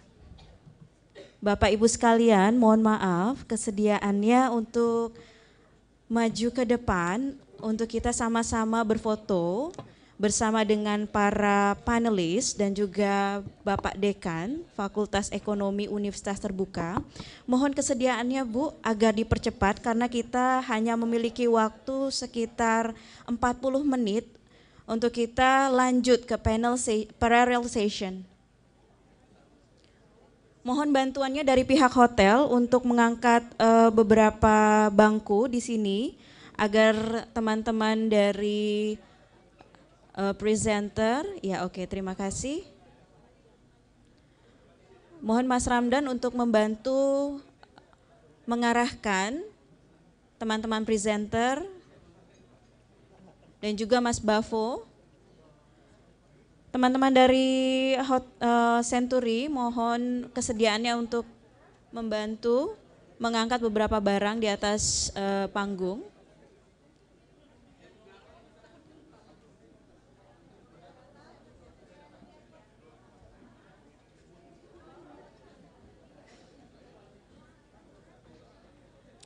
Bapak Ibu yang masih di pinggir mohon mungkin bisa ke depan supaya terlihat. Kami khawatir yang belakang tidak bisa terlihat. Silakan.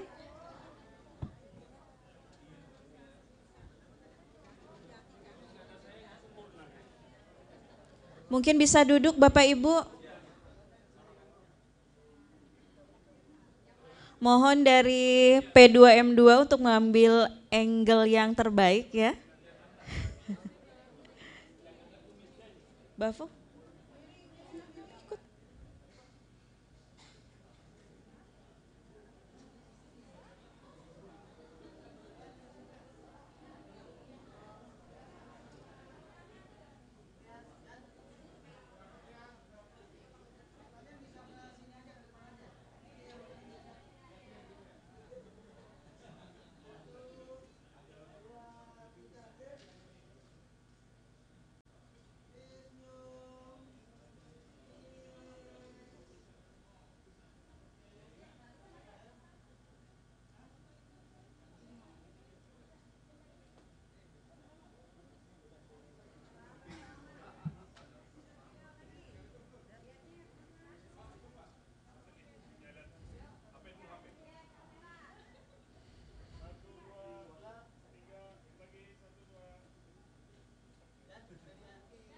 Oke, terima kasih Bapak Ibu sekalian. Thank you for all. Oke, sekali lagi.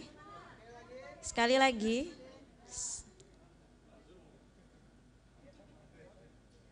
Lihat sebelah kiri Ibu Bapak. In the left side. Fotoin aku. Udah. Aku nanti minta ya. Enggak usah lihat ya.